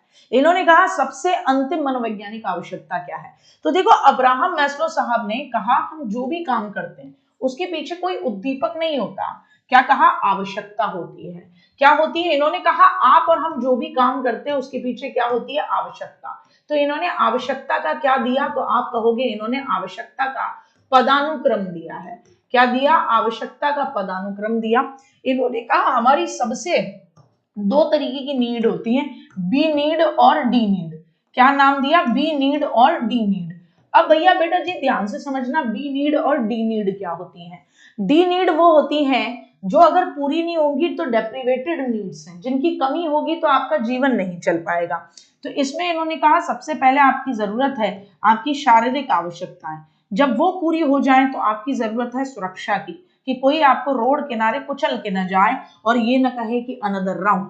और फिर आपको चाहिए प्रेम व अपनत्व, जब ये पूरी हो जाए तो आप सोचो किसी से प्रेम करने की बात के बारे में, और जब ये भी पूरी हो जाए तो फिर सोचो आप आत्मसम्मान के बारे में कि आपकी इज्जत बरकरार रहे, और जब ये भी पूरी हो जाए तो आप सोचो किसके बारे में, आत्मसिद्धि के बारे में। तब आपको सोचना है सेल्फ एक्चुअलाइजेशन।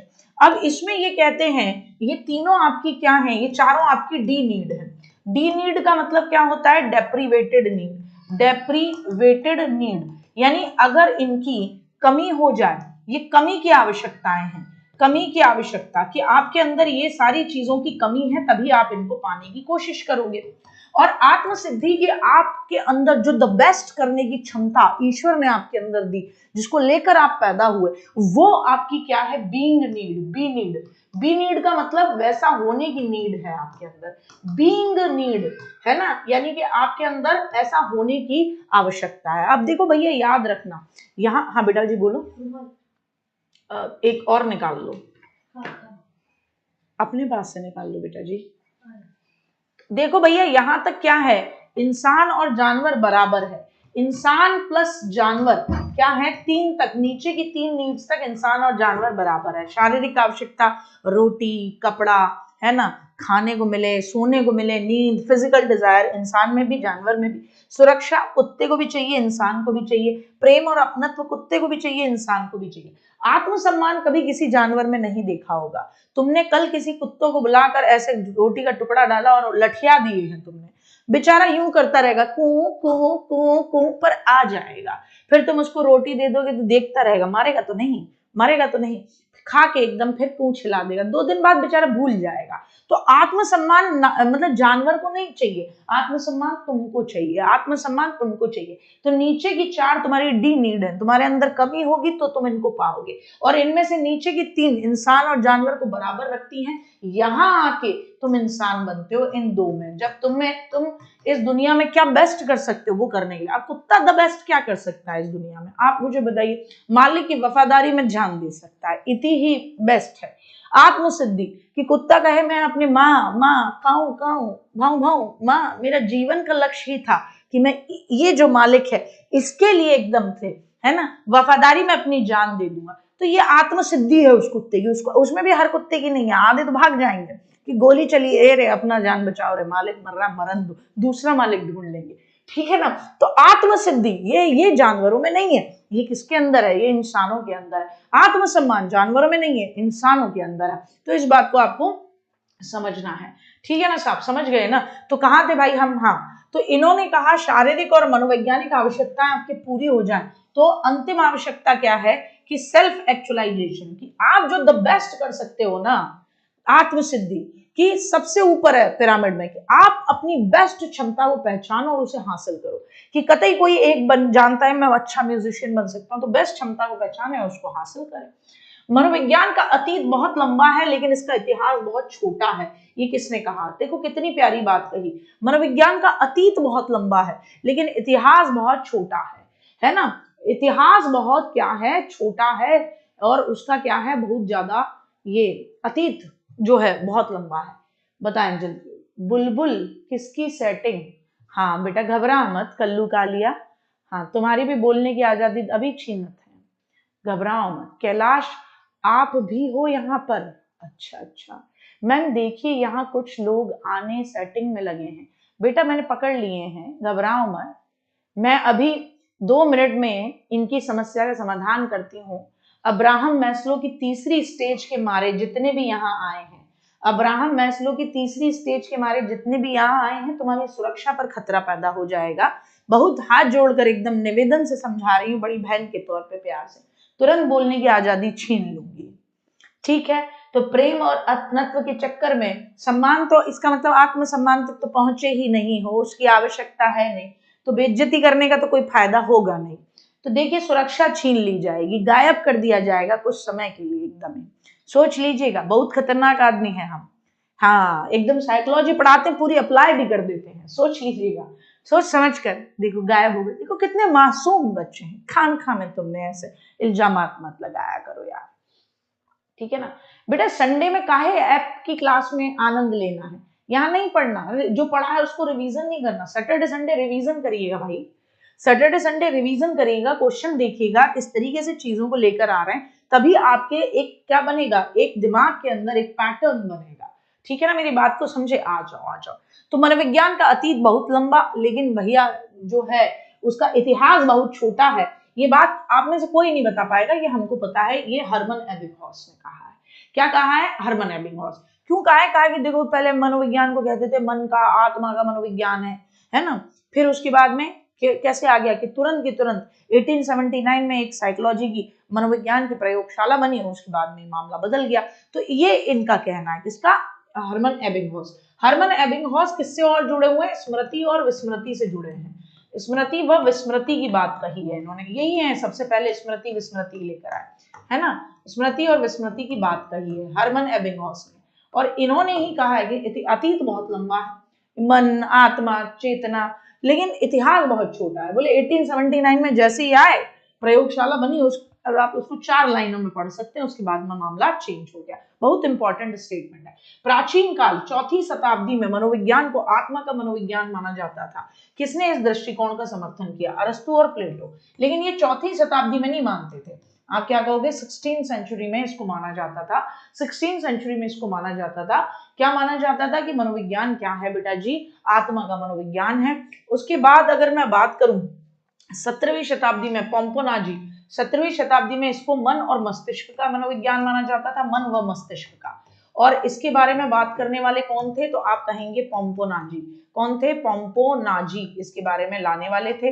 ठीक है ना, आ जाओ। हार्मिक मनोविज्ञान संप्रदाय की स्थापना किसने की? ये एकदम ही जबरदस्त तरीके की बात है। हार्मिक मनोविज्ञान, हॉर्मिक स्कूल की स्थापना किसने की? और ये कहा कि मानव का सभी व्यवहार पहले 14 तरीके की मूल प्रवृत्तियों द्वारा संचालित होता है।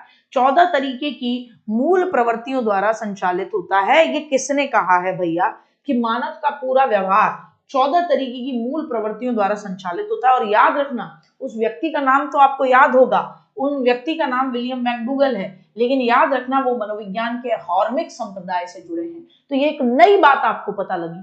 तो कभी भी कोई बोले मनोविज्ञान का हॉर्मिक संप्रदाय कौन सा है, कहने लगो और हार्मोन वाला कौन सा संप्रदाय था, तो याद रखना हॉर्मिक संप्रदाय विलियम मैकडूगल का, जिन्होंने कहा कि हमारा पूरा व्यवहार 14 तरीके की मूल प्रवृत्तियों पर डिपेंड करता है। 1916 में कलकत्ता यूनिवर्सिटी में भारत की पहली आधुनिक मनोविज्ञान प्रयोगशाला किसने स्थापित की? भारत की पहली। अब ये मैंने क्वेश्चन दिया था अपनी क्लास के अंदर बच्चों को, और वो क्वेश्चन मैंने दिया था परसों कि भैया ये बताना, अगर तुमसे पूछे कि उत्तर प्रदेश की पहली मनोविज्ञान शाला कहां पर बनी, तो तुम्हारा जवाब क्या होगा, और भारत की पहली पूछ ले तो क्या जवाब होगा। तो कुछ बच्चों के जवाब तो हैंड टू हैंड आ गए थे, कुछ की मेरे को मंडे को लेने की उम्मीद थी, उससे पहले यहाँ एक क्वेश्चन आ गया। तो देखिए 1915 में, याद रखिएगा 1915 में कलकत्ता यूनिवर्सिटी के अंदर, क्या कहेंगे, कलकत्ता यूनिवर्सिटी। 1915 में गुड्डा जी कलकत्ता यूनिवर्सिटी में क्या हुई, मनोविज्ञान का विभाग खोला गया। मनोविज्ञान विभाग खोला गया और फिर भारत की पहली मनोविज्ञान की प्रयोगशाला उसी कलकत्ता यूनिवर्सिटी में अगली साल बनती है। और ये डॉक्टर एन सेन गुप्ता इसके क्या रहे, डॉक्टर एन सेन गुप्ता इसके प्रमुख रहे। इनके अगुवाई में ये मनोविज्ञान विभाग खोला गया और इन्हीं की अगुवाई में ये मनोविज्ञान की प्रयोगशाला खोली गई। टेबुला रासा कोरी स्लेट की अवधारणा जो कि जॉन लॉक ने दी है। जॉन लॉक कहते हैं कि हम जब दुनिया में आते हैं तो हम खाली स्लेट हैं, जो जैसा चाहे वैसा लिख देगा। ये बताती है कि जन्म के समय बिना किसी जन्मजात मानसिक सामग्री के आते हैं, बोले दिमाग में कछु नहीं होता है और सारा ज्ञान हमें अनुभव से मिलेगा। ये व्यवहारवाद को बहुत प्रभावित करता है। ये बात किसकी है, तो ये बात किसकी है, जॉन लॉक की है। किसकी है, जॉन लॉक। रूसो साहब कहते हैं, रूसो साहब प्रकृतिवादी हैं। रूसो साहब कौन है, तो आप कहिएगा रूसो साहब प्रकृतिवादी हैं। ये कहते हैं कि सामने वाला जो सीखेगा, रूसो साहब क्या है बेटा जी, प्रकृतिवादी। ये क्या कहते हैं, बिल्कुल बिल्कुल, बहुत बढ़िया, सामाजिक मनोविज्ञान की किताब भी लिखते हैं एन सेन गुप्ता 1928 में। लेकिन उनके साथ एक और महिला साइकोलॉजिस्ट होती है उस समय पे जब ये किताब लिखी जाती है। तो अब हमसे अगर एक बहुत सुंदर सी बात पूछ ले बेटा जी, जीन जैक रूसो प्रकृतिवादी कहती हैं कि बच्चा यार नेचुरल तरीके से प्रकृति के साथ अपने आप सीख जाएगा।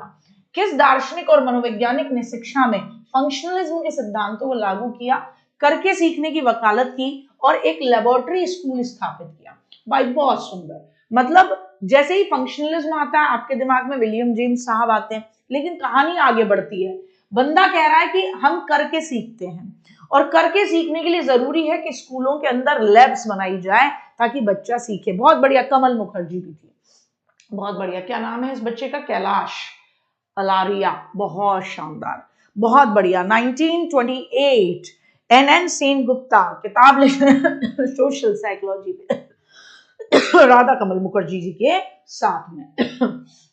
बहुत शानदार, बहुत शानदार सर जी, बहुत शानदार। बताएंगे, जल्दी से बताएंगे, जल्दी से बताएंगे ये, हाँ बताएंगे कौन कौन है विलियम जेम्स, बतावत रहें। अरे भाई, करके सीखने पर, और जिनको हम आप कह सकते हैं प्रगतिशील, है ना, प्रगतिशील शिक्षा के जनक मानते हैं भाई, जिनको प्रोग्रेसिव एजुकेशन के जनक मानते हैं, जिनको हम प्रगतिशील शिक्षा के पापा जी कह देते हैं, प्रगतिशील शिक्षा के जनक के तौर पर जिनको हम जानते हैं, वो कौन है, जॉन डीवी है। कौन है, जॉन डीवी। बी मत बोलिए, इयन थॉर्नडाइक नहीं है।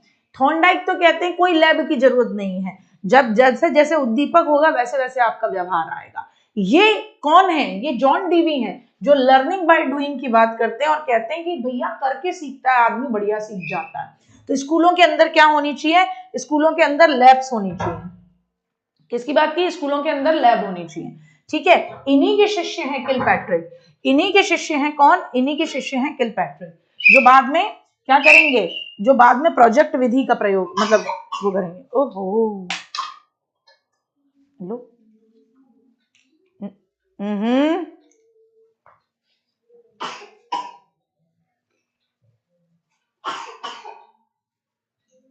मम का है, मम की बोतल कहाँ है आपकी? आप ठीक है ना, आगे बढ़ेंगे। स्थिर प्रकाश को तीव्र गति से एक के बाद एक चमकाने पर उत्पन्न होने वाले गति के भ्रम पर मैक्स वर्दीमर के अध्ययन ने गेस्टाल्ट मनोविज्ञान की नींव रखी।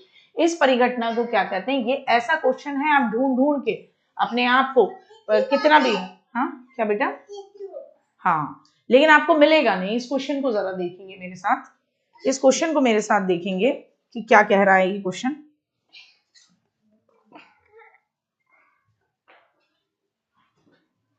बताएंगे, हाँ, प्रोजेक्ट मेथड के जनक किलपैट्रिक, वो जॉन डीवी के ही शिष्य हैं, ठीक है ना। बताएंगे, स्थिर प्रकाश को तीव्र गति से एक के बाद एक चमकाने पर जो गति का भ्रम पैदा होता है, उस पर मैक्स वर्दाइमर का जो ओवरऑल मतलब गेस्टाल्टवाद का नियम जो है, उसी पर मैक्स वर्दाइमर के अध्ययन ने गेस्टाल्टवाद की नींव रखी।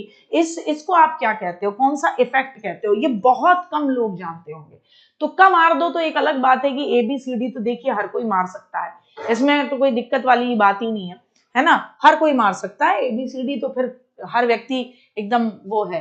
अच्छा, ऑटोकाइनेटिक इफेक्ट, हाँ, दिमाग देखिए एकदम से, इसको बोलते हैं फाइव फिनोमिना। क्या कहते हैं? Five phenomena. क्या कहते हैं? Five phenomena. क्या कहते हैं? फाइव फिनोमिना कहते हैं। बहुत इंपॉर्टेंट क्वेश्चन है, पूछ लीजिएगा किसी से भी, और जो कभी भी जीवन में ज्यादा हीरो बने आपके सामने, है ना, और कहे अरे गेस्टाल्टवाद मुझसे पूछ गेस्टाल्टवाद के जनक, तो और कहने लग रहा हो कि मैक्स वर्दाइमर, तो उससे पूछ लेना ये मैक्स वर्दाइमर साहब ने जो गेस्टाल्टवाद की नींव रखी, ये किस घटना से प्रभावित होकर बनी? भैया न तो घटना बता पाएगा, नहीं ये फिनोमेना बता पाएगा।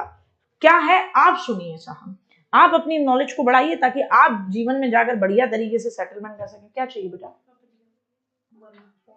पता नहीं बेटा, लेके तो यहीं घूम रहा था। तो हम इसको क्या बोलते हैं? फाई घटना बोलते हैं, जिसमें दो स्थिर लाइटें, है ना, जैसे समझ लो दिवाली की झालर है, स्थिर है, उनको बहुत तेजी से एक के बाद एक जलाया बुझाया जाता है, तो ऐसा लगता है जैसे लाइट चल रही है। मेरी बात समझ रहे हो? इसको बोलते हैं फाई घटना। इसी अध्ययन से गेस्टाल्ट मनोविज्ञान का जन्म हुआ है, जो ये मानता है कि हमारा दिमाग चीजों को टुकड़ों में नहीं बल्कि ओवरऑल में देखता है। ये है फाई घटना।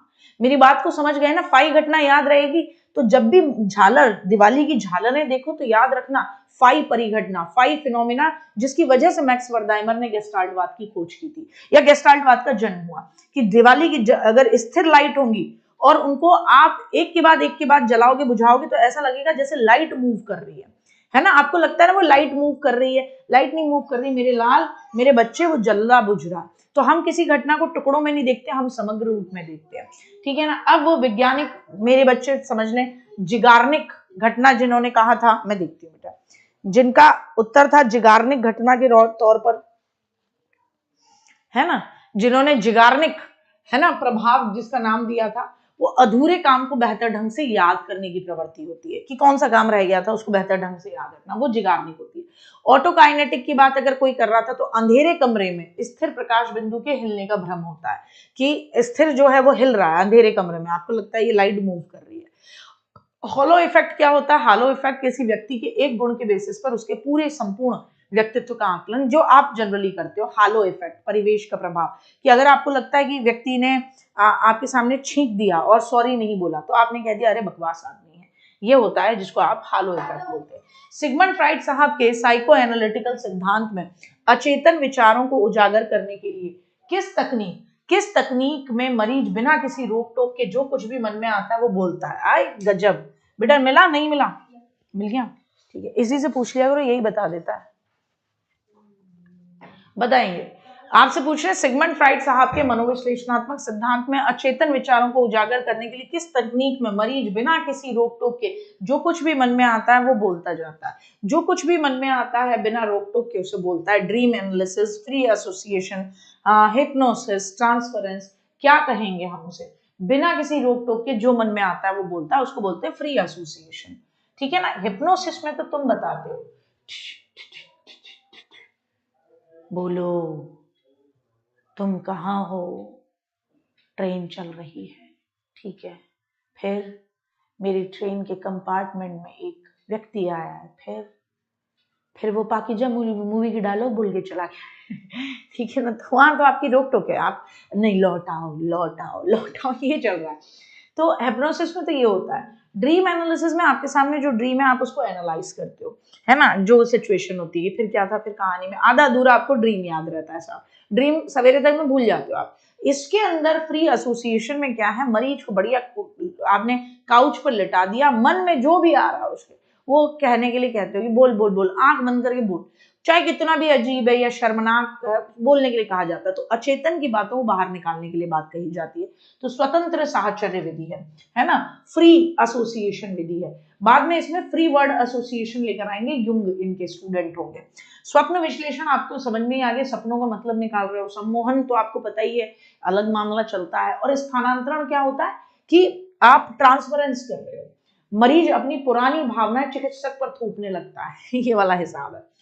फ्राइड ने निम्नलिखित में से किसे अचेतन मन तक पहुंचने का रॉयल रोड कहा है, कि आप अचेतन, किसी व्यक्ति के अचेतन में क्या चल रहा है ये कैसे पहुंचोगे, तो कैसे पहुंचोगे इसका रॉयल रोड उन्होंने किसमें बताया कि अरे उसकी जुबान से जब फिसल के बात सामने आ जाएगी तो समझ जाओ उसके मन में क्या चल रहा है, उसके सपने से या उसकी बचपन की यादों से या हिप्नोसिस से। आप किसी व्यक्ति के अचेतन में कैसे पहुंचोगे, साफ ध्यान से समझ के बताइएगा, उसके अचेतन तक पहुंचने का रॉयल रोड कौन सा है। तो देखो हिप्नोसिस भी है लेकिन ड्रीम ज्यादा बढ़िया है, क्योंकि 1899 के करीब 1899 में इन्होंने किताब लिखी थी इंटरप्रिटेशन ऑफ ड्रीम। क्या लिखी थी, इंटरप्रिटेशन ऑफ ड्रीम नाम की किताब लिखी थी, इंटरप्रिटेशन ऑफ ड्रीम्स नाम की इन्होंने किताब लिखी थी। और कहा था अचेतन से ही प्रभावित होते हैं हमारे सपने। सोते समय हमारा जो डिफेंस मैकेनिज्म है वो कमजोर पड़ जाता है, तो हमारी दबी हुई इच्छाएं सामने आती हैं। तो जो चीजें हमारी दबी हुई डर, दबी हुई इच्छाएं वो सामने आती हैं, तो हमारे सपने जनरली इसी से रिलेट करते हैं। तो इन्होंने राजमार्ग इसको बताया, हिप्नोसिस को नहीं बताया। हिप्नोसिस में बहुत से ऐसे ऐसे व्यक्ति होते हैं, अब तुम्हारी आंखें भारी हो रही हैं, अब तुम भूल रहे हो, हाँ, और बदतमीज सो जाएंगे या अपनी मर्जी में दिमाग वहीं रहेगा, धीमे हो जाएंगे, हाँ बोलो, और जो इनको बोलना होगा वो बोलेंगे। काइया लोग हैं भाई साहब। एक गंभीर लाइलाज बीमारी से पीड़ित मरीज मेडिकल रिपोर्ट पर विश्वास करने में पूरी तरह इनकार कर देता है। जैसे किसी को कैंसर निकला तो कह देता हो ही नहीं सकता भाई साहब, मैं तो देखो कितना हष्ट हूँ, कैंसर में तो व्यक्ति का वजन ये तो घटता है या बढ़ता है साहब, बाल झड़ते हैं, मेरे देखो कितने मजबूत बाल है। तो वो स्वीकार करने से ही मना कर दे रहा है और जोर देकर कहता है कि डॉक्टरों की गलती हुई है, इसे क्या कहोगे। ये कौन सा हमारा डिफेंस मैकेनिज्म है जो तुम्हें झटके लेने से क्या कर दे रहा है, बचा दे रहा है। वरना कोई आदमी अगर एक ही बार में उसको पता लगे वो कैंसर है, हाँ हाँ, आजकल कैंसर कितना कॉमन हो गया, तो डर जाएगा, मर जाएगा, एकदम इस तरीके की सिचुएशन हो जाएगी। तो बताओ, उसने रिपोर्ट को मानने से ही इनकार कर दिया कि भाई साहब है ही नहीं, बिल्कुल अस्वीकारीकरण, डिनायल। अब जितने भी समझदार व्यक्तियों ने प्रोजेक्शन बताया, भाई प्रोजेक्शन कैसे हो सकता है ये बताओ, सामने वाला ये कह दे रहा मैं तो मानता ही नहीं, कड़वी सच्चाई जिसे वो स्वीकार करने से मना कर देता है ना। युक्तिकरण में बहाने बनते, प्रोजेक्शन में होता है अपनी गलती दूसरों पर डालना। अब ये कोई बीमारी किसी व्यक्ति को हो गई तो आप इसे गलती मानते हो, अरे प्रभु लोगों कैसे सी बता दे रहे थे। अस्वीकार्य कार्य, विचारों, भावनाओं को अचेतन रूप से बिना जाने रोक देना फ्राइड द्वारा सबसे बुनियादी रक्षा युक्ति माना जाता है। फिर सिगमंड फ्राइड साहब कहते हैं भैया कुछ ऐसे विचार हैं जो स्वीकार्य नहीं है, कुछ ऐसी भावनाएं हैं या ऐसे इमोशंस हैं जो आप अचेतन रूप से बिना जाने उन्हें रोक दे रहे हो, ये इस तरीके को आप क्या कहते हो। याद रखना भैया, बहुत ध्यान से सुनना, बहुत ध्यान से सुनना, इसको बोलते हो दमन। क्या बोलते हो उसको, दमन। दमन, रिप्रेशन, दबा देना। आप इसको दबा दे रहे हो, दबा देना जानबूझकर नहीं, बल्कि आपके अचेतन ने दबा दिया। जब आपका अचेतन, आपका अनकॉन्शियस ब्रेन समझ जाएगी व्यक्ति पर पागल हो जाएगा, तो आपके अचेतन ने दबाया, आपके सबकॉन्शियस अनकॉन्शियस ब्रेन ने खुद से उन चीजों को दबा दिया। और शमन आप जानबूझकर दबाते हो, आपने जानबूझकर बुरी आदतों को दबाया, आपने जानबूझकर। जैसे बहुत सारे बच्चे होंगे इस बात से वाकिफ होंगे, है ना, कि आपकी ड्रीम जॉब हो सकता है कुछ और रही हो एक समय पर, लेकिन आप उसे पा नहीं पाए, तो आपके दिल में एक दर्द उठा। अब आपने उसको जानबूझकर अपने मन में दबा दिया, बोले अरे यार छोड़ छोड़, अपने बस की नहीं है, अपना नहीं होना, है ना। आपने उसको जानबूझकर दबा दिया और अपने आप को 2-4 एग्जाम्पल दे दिए कि देख तू वैसे भी ये नहीं कर सकता था, ये नहीं कर सकता था। तो याद रखना, शमन, सप्रेस करना, जानबूझकर आप किसी बात को भुलाने की कोशिश करते हो। जा मुझे ना अब याद आ, मुझे भूल जाने दे, जाने दे। ये तो गाना गा रहा है हीरो दुनिया बार में, वो जानबूझकर याद करने की कोशिश कर रहा है। और दमन में क्या होता है, रिप्रेशन में आपका अनकॉन्शियस ब्रेन खुद दबा देता है उनको, ठीक है ना, खुद उसको दबा देता है। एक लड़का अपने पिता के मूल्यों, व्यवहारों और लैंगिक भूमिकाओं को अपनाकर अपने ऑडिपस कॉम्प्लेक्स को सॉल्व करता है। इस रक्षा युक्ति को क्या कहा जाता है? अब देखो, लड़कों के अंदर होता है ऑडिपस कॉम्प्लेक्स। ऑडिपस कॉम्प्लेक्स की पापा से ईर्ष्या, मम्मी से प्रेम। अब उस बच्चे ने खुद अपने ऑडिपस कॉम्प्लेक्स को दूर करने के लिए अपने पापा को ही रोल मॉडल बना दिया। मतलब जी आदमी का तुम कहे कि चोरी करत रहें, उका ही तुम क्या बना दिए, हवलदार बना दी, कोतवाल बना दी। जिस आदमी से बच्चे को बहुत ज्यादा जलन होती थी, उसी व्यक्ति के मूल्य, उसके व्यवहार और उसी के रोल मॉडल को अपना कर घूम रहा है, तो इसको हम क्या कहेंगे? इसको आप क्या कहोगे? इसको क्या कहोगे? कायदे में तो ये होना चाहिए था क्या बोलते हैं, रिएक्शन फॉर्मेशन, प्रतिक्रिया निर्माण, लेकिन हम इसे क्या कहेंगे? आइडेंटिफिकेशन। यानी पापा की आइडेंटिटी, पापा की आत्म पहचान को बेटे ने खुद के अंदर ले लिया है ना। हाँ, खुद के अंदर उसने पापा की ही आत्म पहचान को अपना लिया है। मतलब उसके अंदर सुपर ईगो पैदा हो जाएगा जब वो उसी व्यवहार को अपना लेगा। डिस्प्लेसमेंट क्या होता है? प्लेस बदल दिया लेकिन गुस्सा वही, है ना। इंट्रोस्पेक्शन, खुद के ऊपर देखना, खुद को, विचारों को अपनाना। रैशनलाइजेशन, अंगूर खट्टे हैं वाली बात हो जाती है। फ्राइड के साइको एनालिटिकल थ्योरी के अकॉर्डिंग एक बड़ा बड़ा अडल्ट जो लगातार अपने नाखून चबाता, पैन चबाता है, अरे भैया नाखून चबात रही, पैन चबात रही और खातरा है, ठीक है, किस मनोयौन अवस्था में स्त्रीकरण प्रदर्शित कर रहा है? मतलब आप बताइए किस किस स्टेज में है वो, कि वहां पे वो उसको फिक्सेशन करने की कोशिश कर रहा है ना। नाखून चबा रहा है, पेन चबा रहा है और बहुत ज्यादा खा रहा है। बताइए किस प्रॉब्लम को सॉल्व करने की कोशिश कर रहा है?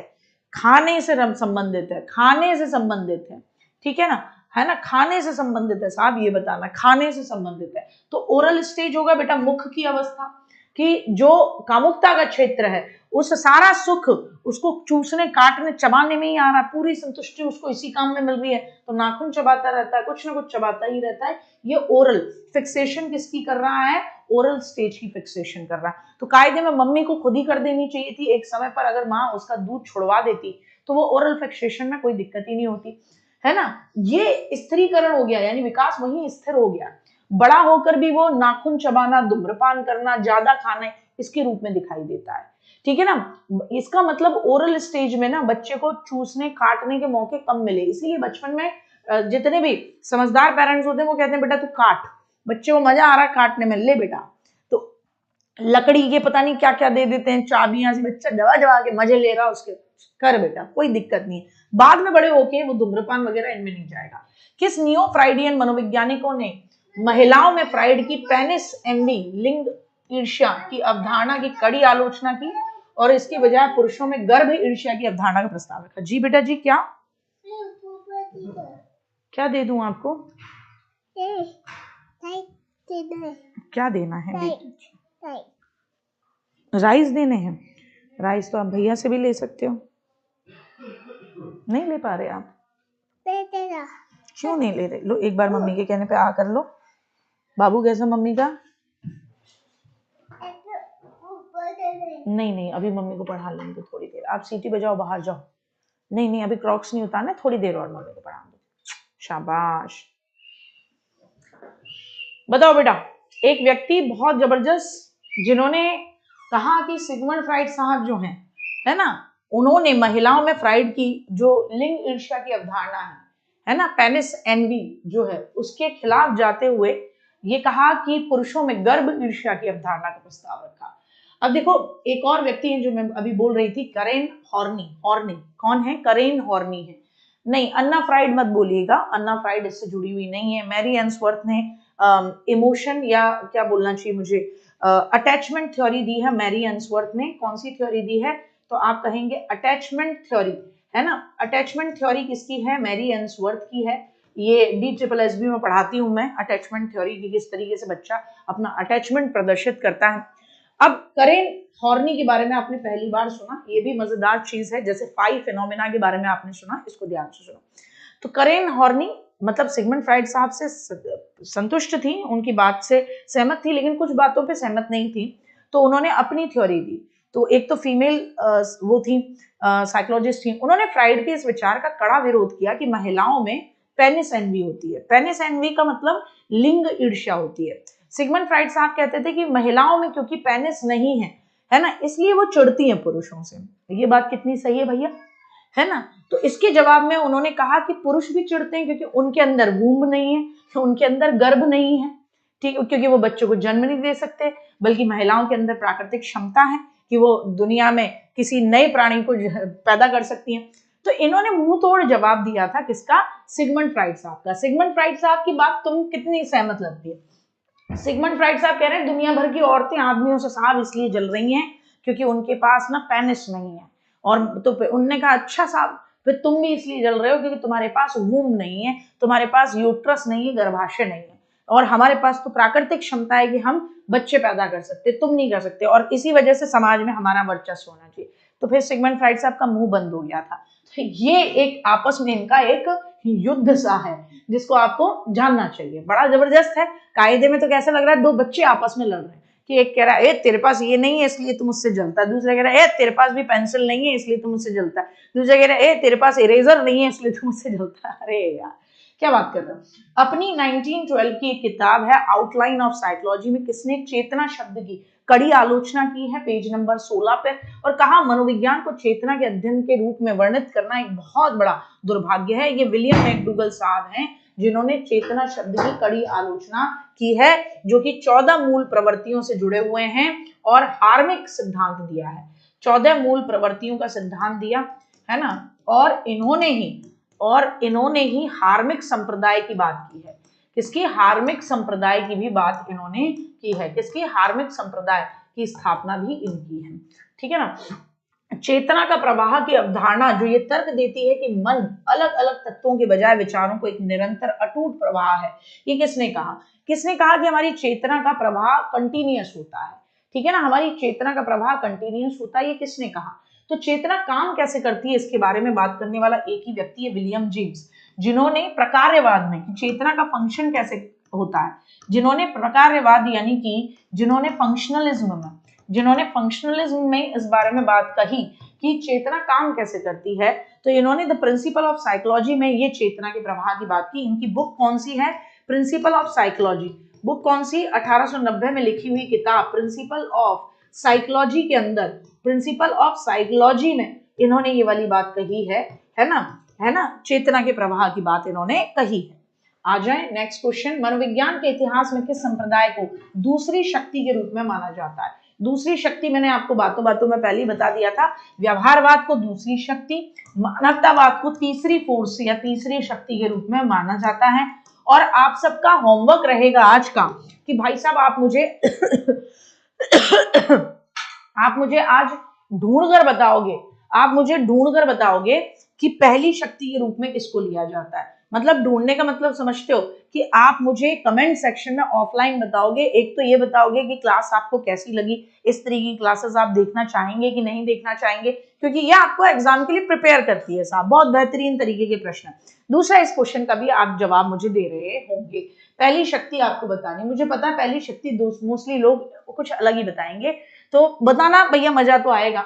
मनोविज्ञान में SOR स्टिमुलस होता है, फिर बीच में एक ऑर्गेनिज्म होता है और फिर वो रिएक्ट करता है। इसको जो उद्दीपक और अनुक्रिया के बीच प्राणी की आंतरिक शक्ति की भूमिका पर बल देता है, ये किसने कहा? तो देखो भैया, मेरी एक बात को ध्यान से समझना, हालांकि इस पे आप पहुंचे नहीं हो, इसको RS वुडवर्थ ने कहा। दुनिया वॉटसन कहते हैं कि जब जब कोई स्टिमुलस होता है, उद्दीपक होता है जो आपको उत्तेजित करे, तो आप रेस्पॉन्स करते हो। लेकिन JB वॉटसन के SR मॉडल से टोटल अलग जाकर वुडवर्थ ने SOR मॉडल दिया। कि उद्दीपक को देखकर प्राणी अनुक्रिया करता है। तो उद्दीपक और अनुक्रिया के बीच में क्या आता है? प्राणी आता है। उद्दीपक और अनुक्रिया के बीच में प्राणी आता है। 1913 का एक लेख है psychology of the behaviourist views it, जिसे अक्सर व्यवहारवादियों का घोषणा पत्र कहा जाता है। ये किसकी किताब है साहब? ये किसकी किताब है? हाँ, उद्दीपक पर प्राणी अपनी आंतरिक मानसिक शक्ति के हिसाब से क्या करता है? रिएक्ट करता है। तो बताएंगे ये किसकी किताब है? Psychology as the behaviourist view it. ये बहुत फेमस किताब है। 1913 में कोलंबिया यूनिवर्सिटी में ये किताब लिखी गई है। ये भी लिख लेना, कोलंबिया यूनिवर्सिटी में इस किताब को लिखा गया है। यूनिवर्सिटी में इस किताब को लिखा गया है। और इस किताब का लेखक कौन है साहब? इसके बारे में आपको बताना है। व्यवहारवादियों का घोषणा पत्र है, जेबी वॉटसन। घोषणा पत्र की बात आ जाए तो जेबी वॉटसन, घोषणा करने वाला, व्यवहारवाद की नींव रखने वाला जेबी वॉटसन।